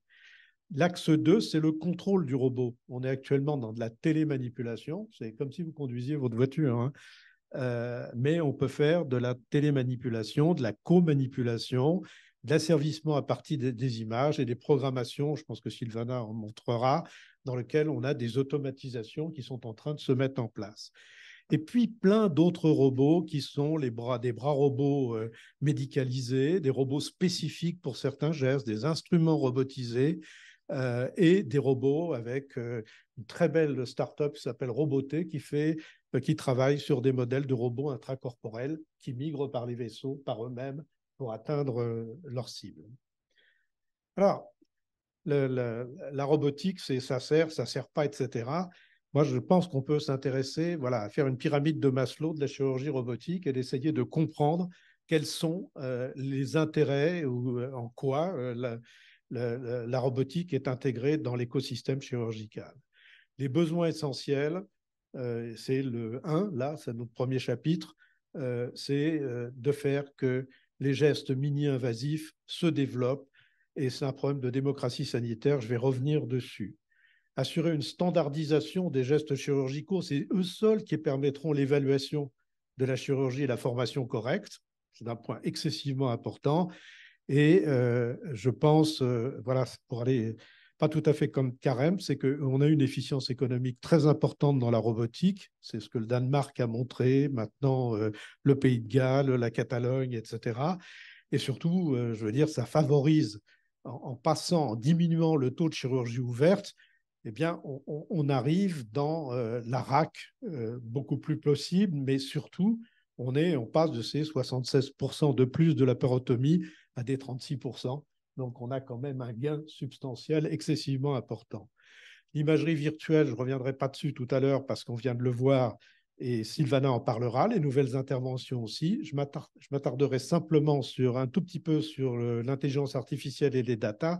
Et puis, on montrera cette disruption qui est l'automatisation.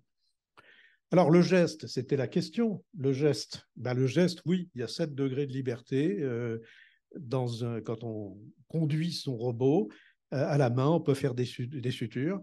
Et là, je veux dire, pas passer au robot. Quand on est chirurgien cœlioscopique, qu'on fait 3-4 interventions de 3 heures à la suite, en étant tordu dans tous les sens, en opérant avec des baguettes, je crois qu'on voit à peu près la différence. On a des chirurgiens qui sont moins fatigués, des équipes moins fatiguées. Surtout, on prend la garde ensuite de manière beaucoup plus simple pour faire d'autres interventions. Je ne t'interromps pas vraiment, mais je crois qu'il faut que tu rappelles pour les gens qui ne sont pas au fait. Donc, la cœlioscopie, c'était des tiges rigides. Rappelle-le, parce que les gens, nous on a l'habitude quand on dit les baguettes, mais tu faut bien pourquoi célio-baguette, ce n'est pas du tout parce que c'est du pain. Hein.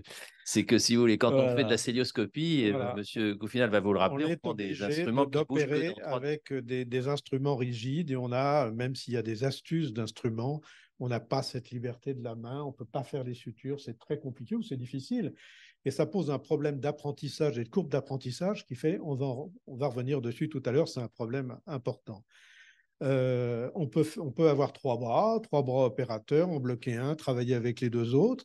Absence de tremblement, ce qui nous arrive quand on est dans des positions difficiles. L'ergonomie, je l'ai dit, c'est conduire un TGV par rapport à Jean Gabin dans La Bête humaine, hein, dans La Luisante, c'est le jour et la nuit au point de vue chirurgical. La caméra est télécommandée, on voit l'invisible, le zoom. Sylvana en parlera, la fluoroscopie, les hologrammes, la programmation de l'intervention et la simulation, les alertes contextuelles qu'on commence à mettre sur son programme de son robot, la traçabilité de l'ensemble des gestes, opérer à distance, la téléintervention, le télémentoring, sauf exception de quelques robots, un pour la chirurgie générale et des robots d'ophtalmologie, pas de retour haptique. Hein. Un problème, c'était dans le robot traditionnel, le plus ancien, Da Vinci, qui est toujours très moderne, bien sûr, une composante immersive, qui était une culture très différente, mais on a aussi comme je vous l'ai montré, des robots tout à fait ouverts, très légers, et qui nous permettent de faire l'ensemble de ces gestes. Pour le patient, tout a été dit avant, c'est les avantages de la chirurgie mini-invasive, hein, diminution des pertes sanguines, etc. Je n'insisterai pas, récupération plus rapide, utiliser la RAC, bien sûr, diminution de la durée de séjour, et potentialisation de l'optimisation des optimisations organisationnelles. C'était l'objet de nos 2 topos d'avant. Alors, moi, je voudrais insister sur l'apport essentiel qui est, en santé publique, maximiser les taux d'actes mini-invasifs. Le bénéfice avéré des actes de cœlioscopie mini-invasive dans toutes les spécialités, on le sait, ça s'est prouvé. Je veux dire, c'est une amélioration très importante pour le patient. On a fait cette transition vers la cœlioscopie, vers le mini-invasif dans les années en 87. Les Américains disent que c'est la seconde French Revolution. Hein. Donc, on est parti avec des taux relativement importants de chirurgie cœlioscopique que le monde n'avait pas. C'était l'excellence de la chirurgie française majeure à ce moment-là, avec des autres pays comme les États-Unis qui avaient 5% de mini-invasifs. Voilà. Et puis, on est arrivé à un plafond de verre. Je veux dire, là, quand on regarde, même que l'ARAC n'a pas beaucoup évolué, je veux dire, on arrive à un plafond de verre de 40-45%, plus, bien sûr, pour l'urologie qui utilise, bien sûr, la robotique, autour de 45 ou 50% pour la chirurgie des autres spécialités par rapport aux actes traceurs.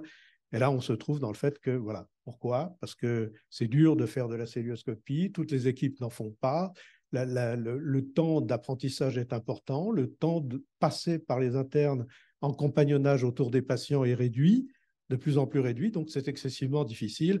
Et le professeur Hernandez, qui s'occupe de la gynéco, etc., dit voilà, les Américains étaient à 5%, ils sont à 70% ou 75% en gynéco, on est à 45%, donc on est complètement, voilà, on a arrêté.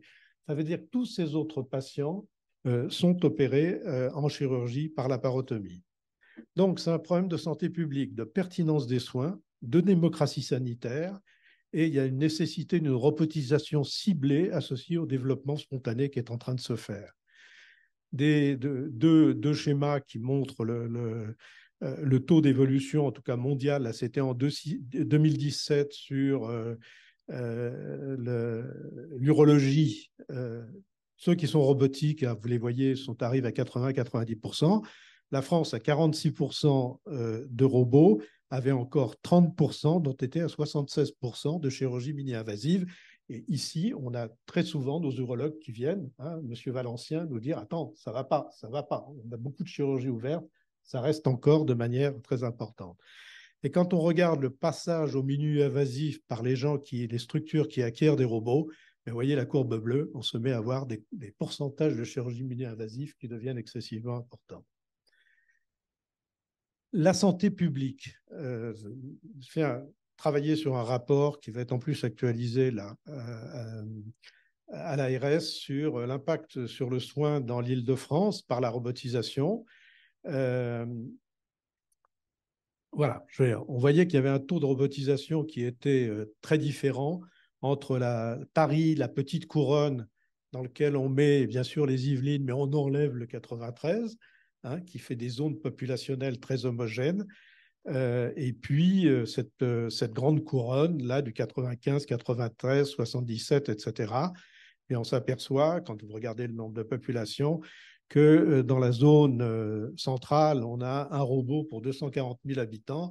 Et dans l'Île-de-France, ce n'est pas toute la France. En région, on va le savoir bientôt, là, puisqu'on a fait un travail là-dessus, on a un robot pour 1 400 000 habitants, ce qui n'est quand même pas exactement les mêmes chiffres. Alors, on pourrait se dire, ce n'est pas grave, hein. Il y en a qui en ont plus, il y en a qui en ont moins.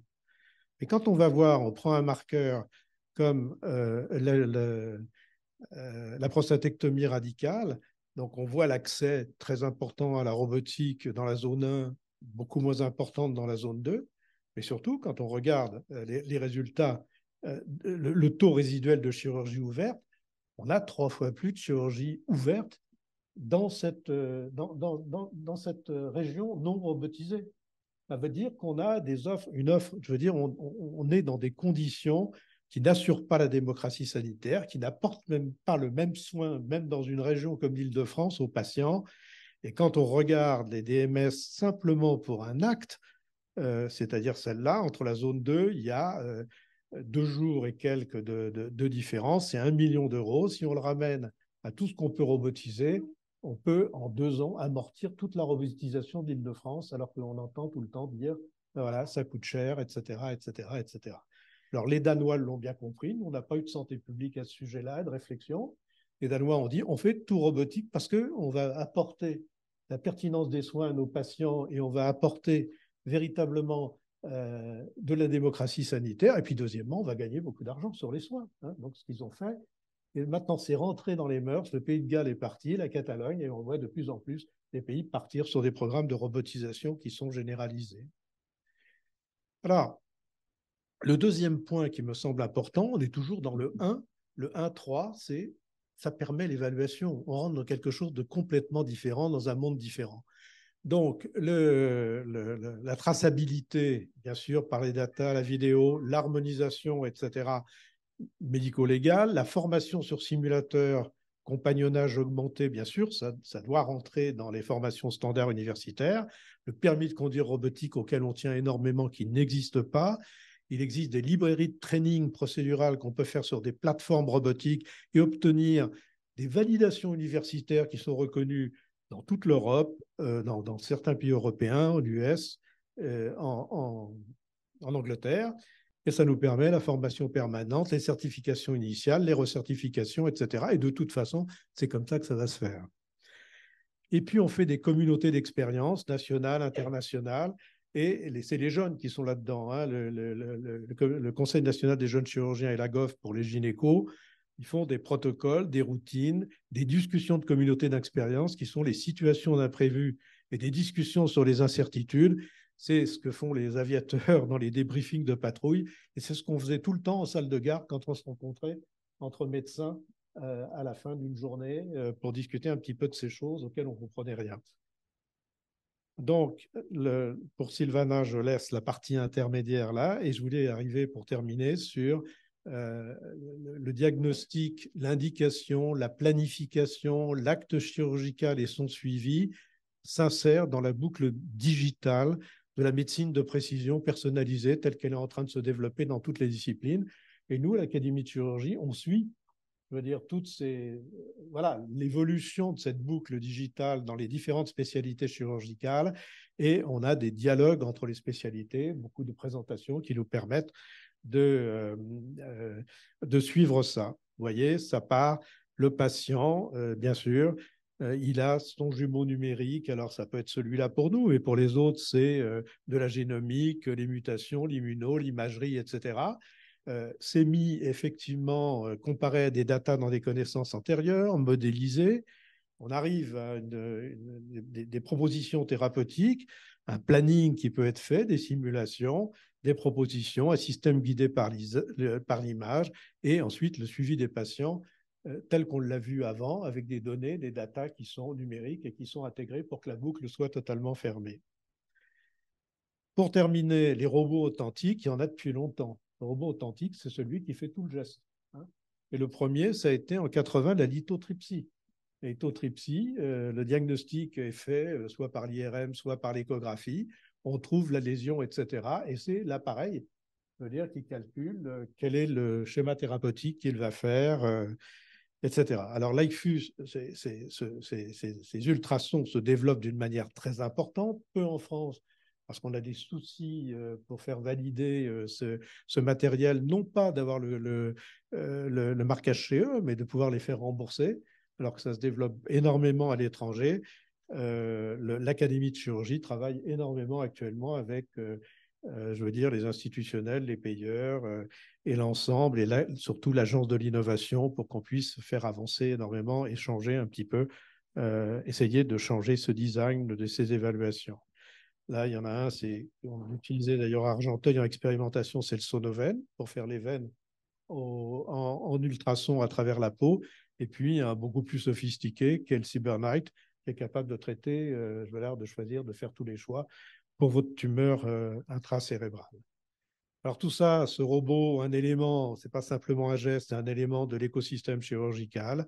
Voilà, c'est au carrefour de l'humain, de la technologie, de l'organisationnel.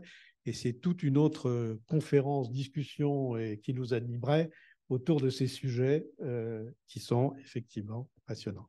Voilà, merci de votre attention. Bien, merci mille fois Jean-Claude Coffinhal pour ce panorama qui s'intègre bien dans notre discussion du jour. Donc on a vu l'homme, le chirurgien, vous comprenez bien quand on voit ça que le chirurgien doit complètement modifier sa formation, sa réflexion, connaître d'autres choses. Et là on va terminer, si vous voulez, avant d'ouvrir cette partie de discussion, on pourra rediscuter reparler du robot. Je remercie vraiment Silvana Peretta qui est venue de Strasbourg pour nous parler de la chirurgie future, c'est-à-dire là aussi, si vous voulez, sur le plan purement des gestes techniques. Alors, Silvana Peretta travaille à l'IRCAD, que beaucoup d'entre vous connaissent de réputation, qui est donc cet institut de recherche en chirurgie qui a été développé par le professeur Maresco, qui fait partie de notre académie à Strasbourg. Et elle est vraiment une des pionnières et une illustratrice parfaite de ces chirurgies de plus en plus mini-invasives. Et je la remercie vraiment à titre personnel d'être ici pour nous présenter cette révolution en cours sur la nouvelle chirurgie. Et après, on discutera vraiment des techniques. Et puis après, la difficulté, mais on se reverra vraisemblablement plus tard, c'est qu'est-ce qui restera de tout ça et comment on pourra intégrer tout ça justement dans une RAC, etc. Silvana, encore merci, on vous écoute. Merci beaucoup, c'est toujours avec grand plaisir que je viens ici. Et on continue en discutant d'innovation. Les orateurs avant moi ont beaucoup parlé de changements et du fait qu'on n'accepte pas toujours les changements et innovation. Si on prend les dernières 30 années de chirurgie, on a eu beaucoup d'innovation, on a eu beaucoup de changements. On a eu des changements dans l'interprétation des différentes maladies, des techniques, de la technologie qu'on utilise pour faire les interventions, l'environnement où on pratique la chirurgie et toutes les interventions, mais surtout dans l'interprétation du rôle du patient. Le professeur Slim l'a dit très bien, les patients font aujourd'hui partie de l'équipe. Il participe, il est très important dans les parcours de soins et l'expérience patient fait partie des expériences incontournables de l'innovation. Un peu d'histoire quand même avant de regarder le futur. En 90, au début de la laparoscopie, on travaillait comme ça. Donc, on voyait rien. On avait de tout petits écrans. Et là, déjà, on est en 2008, on a des couleurs, mais avant, c'était quasiment du noir et blanc. On a eu une évolution extraordinaire, un peu comme au cinéma, effectivement, jusqu'à arriver au 4K, arriver à la vision 3D, arriver aussi à une vision qui nous permet de voir au travers des organes, de voir ce qui est impossible à voir uniquement normalement, mais on utilise des colorants qui nous permettent de mettre en évidence des structures anatomiques qui sont très importantes quand on opère des cancers pour être les plus corrects et les plus précis du point de vue oncologique. Donc, pouvoir standardiser l'intervention, standardiser aussi l'évaluation de l'anatomopathologue de la pièce anatomique. Donc, voir mieux, voir en 3D, voir au-delà de structures, c'est très important. On a un changement d'environnement parce que la vision, ce n'est pas uniquement une vidéo. La vision, c'est aussi pouvoir utiliser de l'imagerie pour augmenter la précision. Et c'est très important de pouvoir faire ça au bloc opératoire. Pourquoi? Parce qu'on est toujours dans l'amélioration continue. Si on crée un holomère, un clone 3D du patient, ce qu'on peut faire grâce à un scanner ou à un Phino, c'est un scanner robotisé sur un bras robotique qui tourne autour du patient, on va pouvoir rajouter davantage de la précision et surimposer en fait les clones virtuels du patient, qu'on va appeler holomères, sur les patients. Et ça, c'est fantastique. C'est un outil extraordinaire en termes de formation, mais on peut voir au travers du corps du patient. On peut apprendre aux plus jeunes à bien positionner les instruments, on peut améliorer la stratégie opératoire, on peut simuler, s'entraîner sur un clone parfait du patient avant de rentrer au bloc opératoire. Et pour les opérateurs les plus expérimentés, on peut, et notamment en chirurgie hépatique et thoracique, réduire l'agressivité des interventions. Vraiment retirer uniquement ce qui est mauvais et préserver la fonction de l'organe tout le fois que c'est possible. On peut aussi avoir un mélange, on peut se prêter des instruments avec d'autres spécialités. Quand on fait beaucoup d'innovation et on utilise des voies d'abord qui ne sont pas traditionnelles, on a parlé des orifices naturels tout à l'heure, pour réduire l'agressivité de l'approche, souvent on est confronté à une nouvelle interprétation de l'anatomie. C'est comme si on n'avait plus de GPS, on était encore forcé à regarder le nom de rue pour se déplacer en voiture. Et on a des outils en neurochirurgie qui nous aident dans la planification, dans la navigation et qu'on va très certainement exporter à la chirurgie digestive. Mais aujourd'hui, en 2023, on ne peut plus uniquement parler de abord mini-invasif célioscopique, donc avec des petites incisions, peu importe si c'est avec des baguettes rigides, comme la laparoscopie, ou des instruments robotisés. Ce qui est important, c'est comprendre qu'est-ce que cherchent les patients. Les patients cherchent une fonction, une qualité de vie qui est normale. Et ça passe par la préservation de l'organe. Ça passe par une chirurgie qui est précise. Je suis un chirurgien ésogastrique. Je m'occupe de cancer de l'œsophage, de l'estomac. J'ai vécu la transformation de la chirurgie ouverte à la chirurgie mini-invasive par laparoscopie. Aujourd'hui, on est confronté à une chirurgie qui s'est faite par les orifices naturels, une chirurgie flexible endoscopique parce que, heureusement, on arrive à diagnostiquer les cancers beaucoup plus tôt. Et dans des pays où ces protocoles de dépistage des cancers et de l'œsophage, de l'estomac sont beaucoup plus développés à cause de la prévalence et de l'incidence de ces cancers, 90% des cancers de l'estomac sont traités uniquement sans cicatrice par les voies naturelles avec une technique de résection flexible. C'est compliqué chez nous parce que ces protocoles n'existent pas. Mais on a des moyens aujourd'hui, des diagnostics flexibles, donc par endoscopie haute ou basse, qui sont extraordinaires, qui nous permettent même d'arriver à des détails qui vont accélérer la prise en charge du patient et les parcours du patient s'il est atteint d'un cancer. On peut utiliser l'intelligence artificielle pour littéralement colorer les zones qui sont suspectes et donc améliorer aussi un intraopératoire la résection et la prise en charge globale de la maladie du patient. On est confronté à des nouvelles techniques qui voient la chirurgie comme outil ancillaire à l'endoscopie flexible, parce qu'on peut retirer par voie endoscopique les cancers, on peut aller chercher les ganglions, donc la voie de diffusion du cancer, et l'analyser. Et si on n'a rien à ces niveaux-là, on peut s'arrêter là. Donc, on ne retire pas l'organe et on va surveiller les patients. Tout ça, c'est extrêmement important pour quelqu'un qui risque de perdre son estomac, de perdre son côlon, de perdre son œsophage. Mais c'est difficile. Donc, ces techniques-là sont extraordinaires pour les patients, mais sont très, très difficiles. Pourquoi? Parce que jusqu'à présent, on a utilisé les mêmes moyens. Donc, on utilise un tuyau qui est très, très long, des instruments qui sont tout petits. On travaille en parallèle.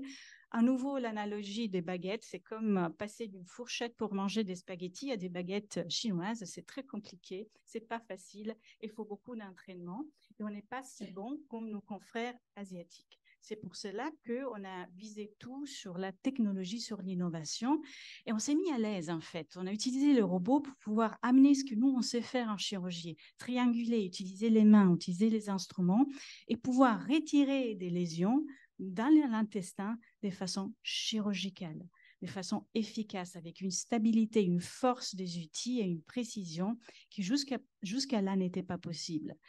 On a développé cette plateforme à Strasbourg en collaboration avec des industriels, et on a pu démontrer que si on utilise l'assistance robotique, et là encore, on n'a pas la possibilité d'avoir un autre moyen qui est aussi bon comme la laparoscopie. Et là, on part de quelque chose, d'une technologie qui va nous permettre d'améliorer notre taux de résection, améliorer notre vitesse et réduire les complications. Donc, quelque chose qui va permettre de diffuser cette technique par les orifices naturels des traitements de tumeurs superficielles de l'intestin à tout le monde. On a la chance d'avoir aujourd'hui plusieurs acteurs dans ces secteurs. Ça, c'est le robot de la société EndoQuest. C'est un robot qui est très similaire à ce que je vous ai montré tout à l'heure et qui permet de naviguer littéralement dans l'intestin pour arriver avec une précision incroyable de navigation, comme si on pilotait un avion réellement, parce qu'on contrôle tout. On a un rapport sur tout, de retirer les cancers. Et là, tout devient facile, tout devient rapide. Pas si rapide, cette vidéo, elle est bien sûr accélérée, mais on peut atteindre un niveau de compétence et de précision incroyable. Je ne vais pas montrer des vidéos de moi-même, mais quand on vient de recevoir ce robot à l'IRCAD, ça c'était la première fois que j'ai l'essayé et c'était sensationnel parce qu'on a la capacité de suturer. Alors, vous donnez à un chirurgien un porte-aiguille flexible, robotisé, qu'il ou elle peut contrôler. Et ça, c'est vraiment pour nous, c'est les rêves. Donc, il y a tout un avenir qui se présente devant nous grâce à cette technologie. Et c'est important de comprendre ça, parce que quand on regarde l'historique de la prise en charge chirurgicale de maladies, des pathologies, on voit que depuis plusieurs années, ça c'est un travail qui commence à dater il y a plus de 10 ans, on a une perte progressive du type d'intervention classique en chirurgie à cause de l'évolution de notre technique sœur, la radiologie interventionnelle et l'endoscopie flexible. Il y a beaucoup de maladies qui aujourd'hui n'existent plus un traitement chirurgical. Pourquoi? Parce qu'on est arrivé à faire mieux en termes d'agressivité et avec des résultats équivalents par un abord au travers des orifices naturels. La calasie, c'est une maladie où on n'arrive plus à avaler, rare, mais l'approche par des orifices naturels a complètement changé la prise en charge de ces patients. Le reflux, ça peut se traiter avec les médicaments, donc il est très important, nécessite ou il peut être traité par une intervention chirurgicale. Aujourd'hui, dans des cas sélectionnés, on peut le faire aussi par voie transorale. L'obésité. Aujourd'hui, on a énormément de centres qui proposent de la chirurgie de l'obésité. L'obésité, c'est une pandémie. Aux États-Unis, plus de 44% de la population est obèse. J'habite en Alsace, la région la plus obèse de France. Et donc, on sait très bien qu'on arrive à toucher uniquement 1% de la population obèse avec la chirurgie. Pourquoi? Mais il faut encore une fois demander aux patients. Les patients ne souhaitent pas être opérés. Ils se rendent compte d'avoir une maladie chronique récidivante métabolique. Ils se rendent compte qu'on fait de la palliation en chirurgie. Ils ont peur de la chirurgie, ils ont peur des conséquences, des complications. Et bien sûr, c'est le moyen le plus efficace, mais encore dans une optique de considération du patient, il faut penser que pour traiter quelque chose qui est très compliqué, je ne vais pas vous expliquer ça, vous comprenez juste en regardant la diapo que c'est très, très compliqué. Il y a énormément de mécanismes qu'on n'arrive pas à contrôler par la chirurgie parce que c'est à nouveau extrêmement un problème métabolique très complexe. Et alors aujourd'hui, on peut proposer d'autres façons de pallier en passant par les orifices naturels, avec des techniques d'endoscopie flexible qui vont reproduire les mêmes types de mécanismes en réduisant le volume de l'estomac, en court-circuitant des parties de l'intestin dès la chirurgie, mais sans cicatrice. Il faut dire qu'on a des résultats qui ne sont pas comparables à ceux de la chirurgie, mais qui commencent à devenir extrêmement intéressant en termes de pertes pondérales. Ça, c'est juste un exemple de ce qu'on fait. Donc, on passe par les orifices naturels. Vous voyez un estomac, on arrive à mettre des points. Donc, on a un instrument c'est une machine à coudre qui permet de réduire la taille de l'estomac de façon très efficace. Au point que aujourd'hui, c'est l'intervention, ça s'appelle gastroplastie endoscopique, qui a les plus hauts taux de croissance parmi les interventions. Et on a plus de 40 000 patients qui étaient opérés avec cette technique. On peut utiliser l'endoscope aussi pour améliorer ce qu'on fait en chirurgie. On parlait de réduire l'hospitalisation du patient et de prévenir tout ça. En chirurgie, c'est la même chose. Il faut prévenir. Pour moi, ça, c'est la préhabilitation intraopératoire. Si on a une vision en 3D, on regarde l'intérieur, on regarde l'extérieur, on peut vraiment faire de la chirurgie de précision et arriver à avoir des résultats qui sont nettement améliorés. Même pour les traitements des complications, aujourd'hui, on utilise de plus en plus le recours à l'endoscopie flexible et à la radiologie interventionnelle ou en combinaison parce que ça marche très bien. On peut traiter des saignements, on peut traiter de fuites, on peut traiter des perforations, etc. C'est très important de former la nouvelle génération aux nouvelles techniques. Après plusieurs années, on est arrivé à introduire une formation à l'endoscopie flexible dans la formation des internes en France. Dans la plupart des pays en Europe et aux États-Unis, c'était déjà obligatoire. On a plusieurs formes, on a plusieurs formations, dont certains académiques par DU et master. Et on arrive aujourd'hui à avoir vraiment une standardisation de pratique. Les centres de l'IRCAD, c'est un centre qui forme 7000, 8000 participants par année avec un focus important sur l'endoscopie. Le but, c'est de pouvoir former sans se limiter à la physicité, au mur d'un centre de formation, mais de pouvoir exporter, amener la formation à l'étudiant. Et c'est pour cela qu'on développe des systèmes de simulation qui sont nomades et qui peuvent être utilisés par tous ceux qui souhaitent se former aux nouvelles technologies. Ça, c'est quelque chose à laquelle je tiens particulièrement. C'est l'idée vraiment d'amener l'entraînement pratique et pas uniquement par e-learning et par la formation théorique à l'étudiant. C'est du plug and play, c'est une réplica 3D d'un endoscope qui peut être connecté à un ordinateur portable et qui est capable de délivrer une simulation qui est très précise parce qu'il était dérivé directement du bloc opératoire. Ça, c'est quelque chose d'extraordinaire parce qu'on amène la formation à l'étudiant et pas l'étudiant dans les centres de formation. Et on peut former aussi les zones, les déserts médicaux où on n'a pas accès à la formation. On peut le faire de façon intelligente parce qu'on peut, tout le monde est capable d'apprendre de façon complètement différente.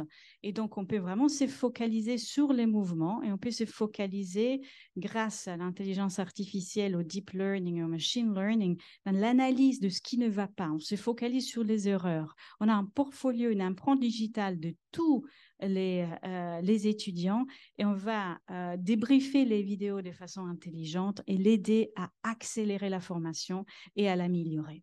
Donc aujourd'hui, pour conclure, si je dois définir et décrire la chirurgie est devenue intelligente. Elle a une intelligence artificielle, humaine et émotionnelle. Et je pense vraiment qu'aujourd'hui, on peut définir la chirurgie, un acte qui est pratiqué par voie ouverte, par célioscopie, par voie robotique, par un endoscope flexible ou une simple aiguille percutanée. Merci beaucoup. Merci beaucoup, bravo pour cet exposé. Je suis très content et je crois que notre président, passe-président, il n'aime pas que j'appelle comme ça au fond de la salle.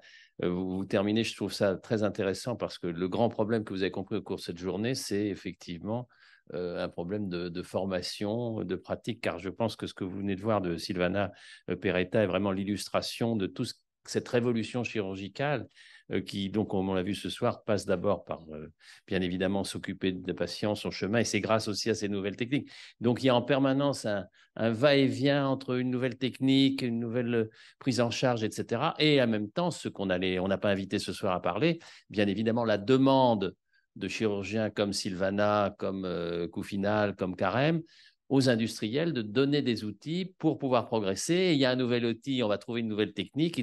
C'est ce va-et-vient permanent dans l'évolution chirurgicale qui est fondamental et qui nous a amené à essayer de faire aujourd'hui cette soirée sur la révolution en cours de la chirurgie, du métier de chirurgien. Alors, premièrement, est-ce qu'il y a des questions sur le chat?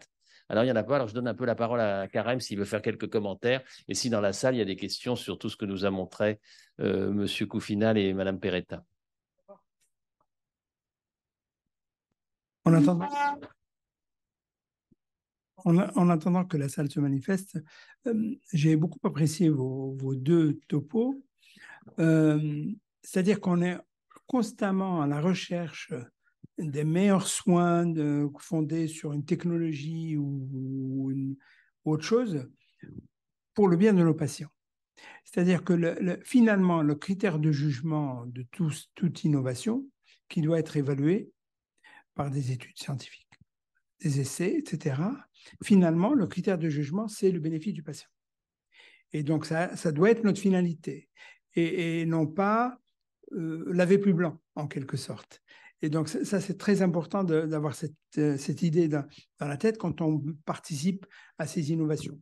Mais ça ne peut être que bénéfique pour le patient. Il faut le prouver et il faut avancer. Comme l'a expliqué aussi Silvana très bien, vous l'imaginez facilement que chacun voit à sa porte. Et donc, c'est là aussi une chose, un objet qui mobilise beaucoup l'académie, c'est en chirurgie, qui fait quoi? Avant, c'était simple, il y avait un bistouri, une pince à disséquer, un ciseau. Là, vous avez vu toute cette technologie qu'il y a, et puis Sylvana en a parlé, il y a les endoscopistes, puisqu'on passe par, on leur prend un bout de leur voie d'entrée, puisque les endoscopistes, c'est-à-dire les gens qui rentrent aussi bien par le haut, par l'œsophage, l'estomac, ou par le bas, le rectum, le côlon, etc. On n'est pas encore très bon pour le grêle, mais ça va venir. Mais il y a obligatoirement, vous le sentez, c'est aussi une chose auquel s'attache beaucoup l'académie, des conflits qui pour moi n'ont pas lieu d'être, puisque comme le résume bien Carême, l'intérêt c'est les patients. Alors il y a bien évidemment des conflits, c'est qui doit faire le geste endoscopique, et on a des débats qui ont été animés, qui sont lourds, ce d'autant qu'il y a également d'autres acteurs qui sont les radiologues qui peuvent intervenir également en faisant de l'imagerie, notamment dans le milieu aussi bien urologique que vasculaire que digestif, et tout ceci amène à vraiment une véritable réflexion sur la chirurgie de demain, et c'est ce que vous avez expliqué, M. Mar, en introduction, c'est-à-dire que en fait, il y aura dans l'avenir des opérateurs, ceux qui font des gestes, quels qu'ils soient endoscopistes, anciens chirurgiens ou imageurs, et puis il y aura des gens, par contre, qui font de la médecine sans faire de gestes. Ça, je crois que c'est comme ça que se termineront les choses. Alors, Sylvana, vous voulez peut-être rajouter quelque chose, et puis après, Carême. Oui, je pense que l'accent ne doit pas être mis sur qui fait quoi, mais sur la formation. Parce qu'à la fin, ceux qui seront les opérateurs compétents. Donc, c'est très important de viser la formation. C'est très important de viser une formation qui est moderne. Je pense qu'on arrête de parler du nombre de procédures à faire pour mettre sur les logbooks pour pouvoir être diplômé, mais regardez la compétence. Et c'est vers ça que toutes les sociétés savantes au niveau international vont. Parce qu'on est tous différents et aujourd'hui, on est tout à fait capable de mesurer les compétences. Tout à fait. Donc, c'est un problème d'évaluation. Et donc, si vous voulez, il y a aussi une chose qui me tient à cœur, parce qu'avec les cheveux grisonnants, c'est ça. Si vous voulez, il y avait un défaut manifeste dans notre société, notre formation, et peut-être pas plus encore en France qu'ailleurs. C'était les 3 mots-clés qui sont diplôme, formation et compétences. En France, on avait un défaut majeur qui était qu'on avait un diplôme et qu'on avait le droit de tout faire, puisque moi, j'ai fait partie des chirurgiens généraux. C'est-à-dire que j'avais le droit de tout faire, c'est-à-dire que j'avais le droit de réparer une fracture de jambe, opérer une appendicite, faire une prostate, etc., puisque les diplômes étaient des diplômes de chirurgie générale. Et donc, il y a un conflit qui est en train de se passer qui n'est pas facile, c'est-à-dire que je pense qu'il est mauvais de s'hyper spécialiser dès le début, parce que vous n'avez pas un panorama, vous n'avez pas d'ouverture d'esprit, mais qu'après, on va devoir se spécialiser, parce que ces techniques sont... Sylvana, elle fait, vous avez vu ce qu'elle fait, peut-être qu'elle ne saurait pas faire une prothèse de hanche, et elle le dira très sincèrement, mais elle n'y touchera plus. Le problème, c'est, si vous voulez, et la difficulté pour le politique même, c'est de répartir dans le territoire des endroits pour que les gens apprennent. Et donc, c'est une chose fondamentale d'organisation. Et ce qui est fondamental aussi, c'est d'une remise en question et d'une évaluation permanente. Et donc, on pourrait imaginer très bien une recertification au fur et à mesure de sa vie. Et c'est ce à quoi les instances comme les nôtres académiques penchent vraiment pour aider les formations, qu'elles soient répétées. On démarre avec un diplôme, mais on peut changer de formation. Et puis, comme dirait l'autre, celui qui fait, c'est celui qui sait faire. Je crois que c'est ça le plus important. Il y a des questions sur le chat et je redonne la parole à Carême. Oui, j'ai 2 questions. Une première sur la question de la formation. Est-ce que la réalité augmentée va réduire sensiblement la courbe d'apprentissage?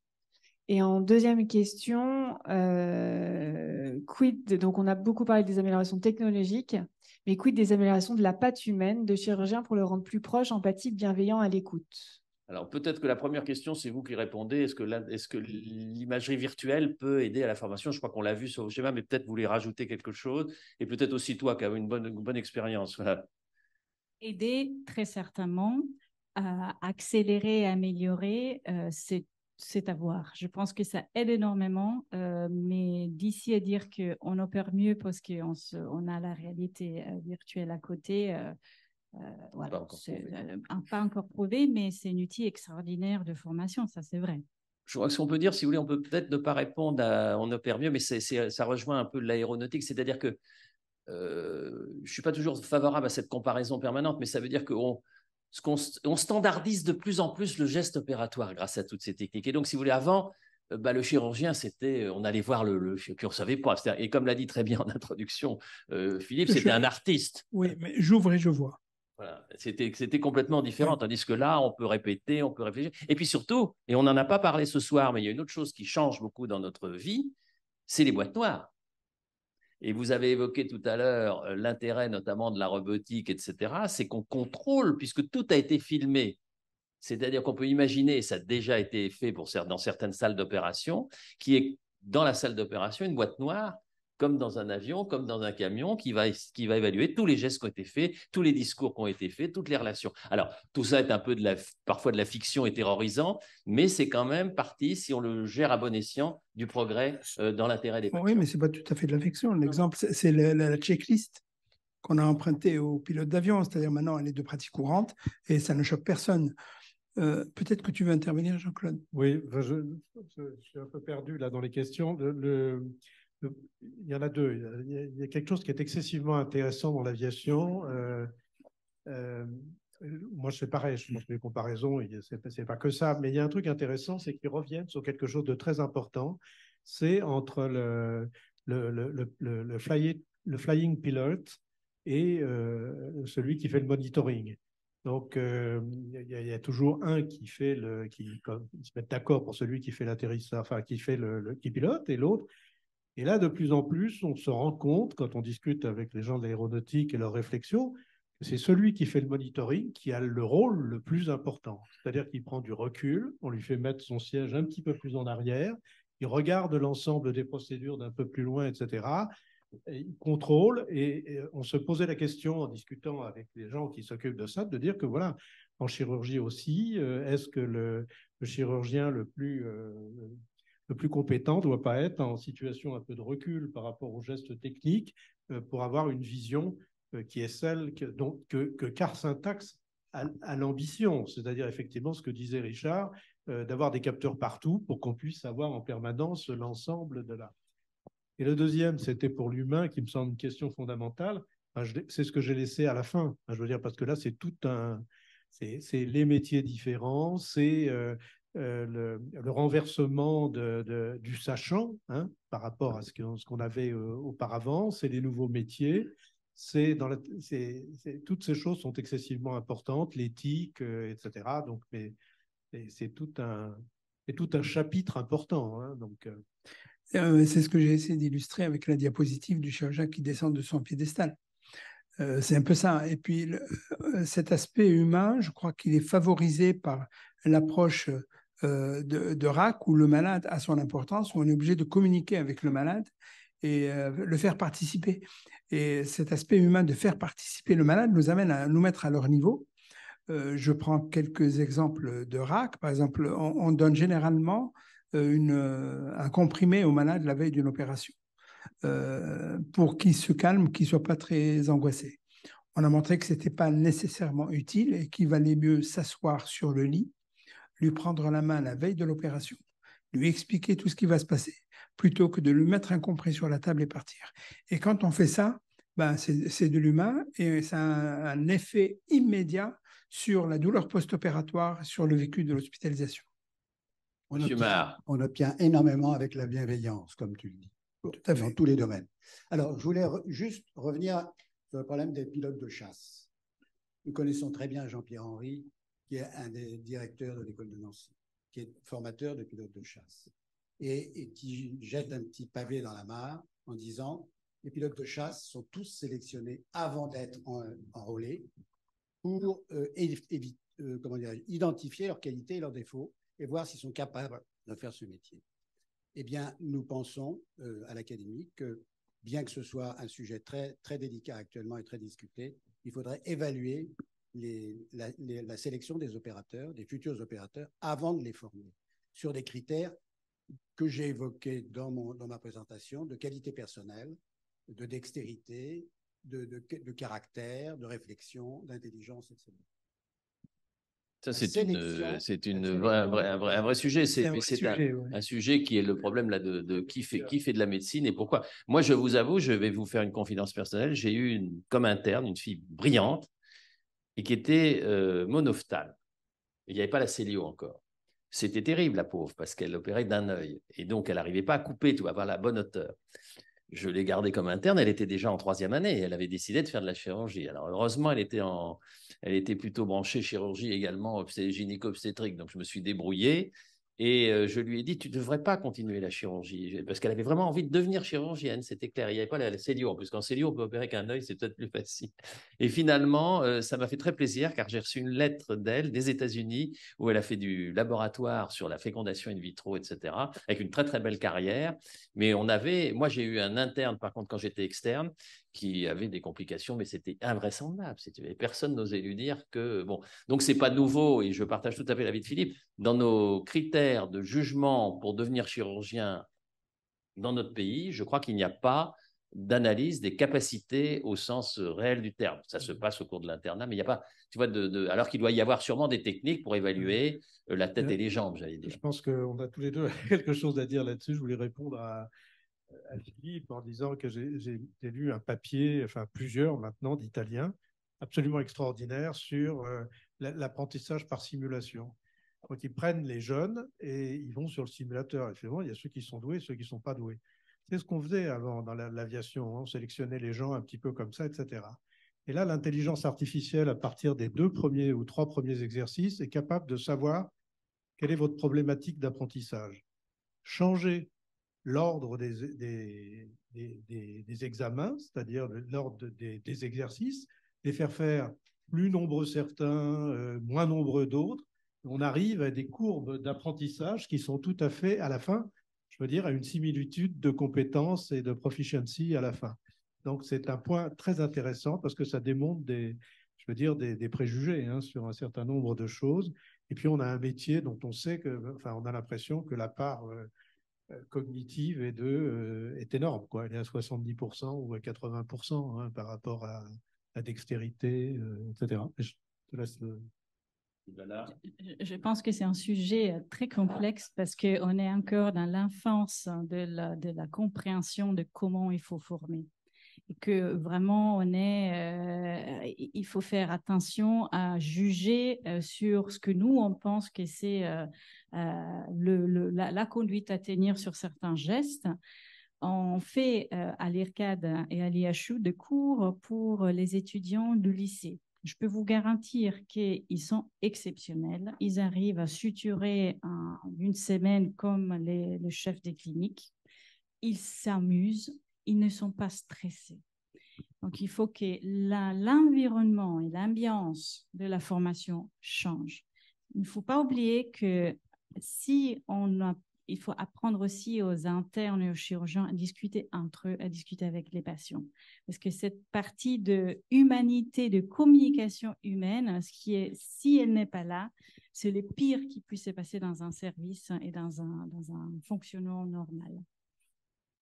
Bien, écoutez, merci. Je crois qu'on peut rajouter que d'abord, on a dans les étudiants qu'on a actuellement, qui sont donc qui vont débuter leur chirurgie en gros autour de 25-26 ans quand ils deviennent internes et qui vont commencer ce métier.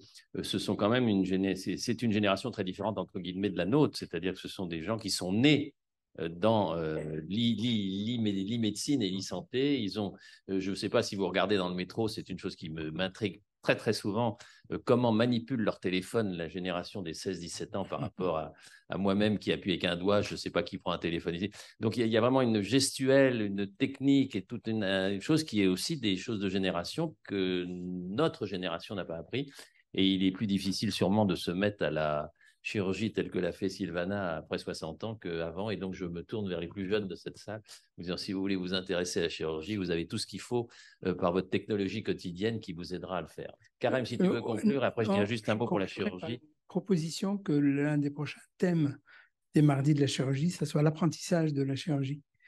Et je pense que c'est un sujet très, très important pour nous chirurgiens et pour les jeunes surtout. On est tout à fait partant, puisqu'il y a ensuite, depuis sous l'impulsion de Philippe et du fait de ce pseudo-conflit endoscopiste, radiologue, chirurgien, il y a maintenant il va y avoir ici un débat très important et même vraisemblablement des communiqués avec les 2 académies pour pousser nos politiques sur la formation des futurs opérateurs, quelle que soit leur origine, parce qu'on ne sera peut-être plus que chirurgien au sens purement j'opère avec les mains. Mais écoutez, on a tenu notre timing. Je vous remercie d'être restés en ligne, ceux qui sont restés ici. Je remercie tous les orateurs pour leur brillant exposé et pour tout ce qu'ils nous ont apporté. Les mardis de la chirurgie continuent. Il y aura 2 mardis qui vont venir dans le premier trimestre scolaire, si je puis dire. Donc, un le 17 octobre et l'autre le 21 novembre, si je ne me trompe pas. Le premier de 17 octobre, là, vous voyez que la chirurgie est élargie, puisque ce sera consacré à la douleur et la prise en charge de la douleur, avec également des techniques de chirurgie de traitement de la douleur qui existent, qui sont également des techniques intéressantes et qui déboucheront sur un 2e mardi, donc le 21 novembre, où on continuera à faire de la chirurgie très particulière, puisque ce sera consacré à ce qu'on appelle la neurochirurgie fonctionnelle, c'est-à-dire de traiter certaines maladies par des interventions au niveau cérébral, que ce soit des tremblements, que ce soit des troubles du langage, la maladie de Parkinson, etc. On aura donc 2 séances très intéressantes et vous voyez que on évolue progressivement à distance de la chirurgie dite traditionnelle parce que c'est vraiment ça l'avenir de la chirurgie. Je vous remercie beaucoup et je rappelle à tous que la fac, si vous ne le savez pas, vit des dons et également des gens qui nous écoutent et que quand vous recevez quelque chose, n'hésitez pas parce que c'est vraiment comme ça qu'on peut continuer à faire ces mardis qui, je pense, ont un certain intérêt pour montrer l'évolution de cette discipline qui restera et qui survivra largement dans l'avenir. Merci beaucoup à tous. Bonsoir.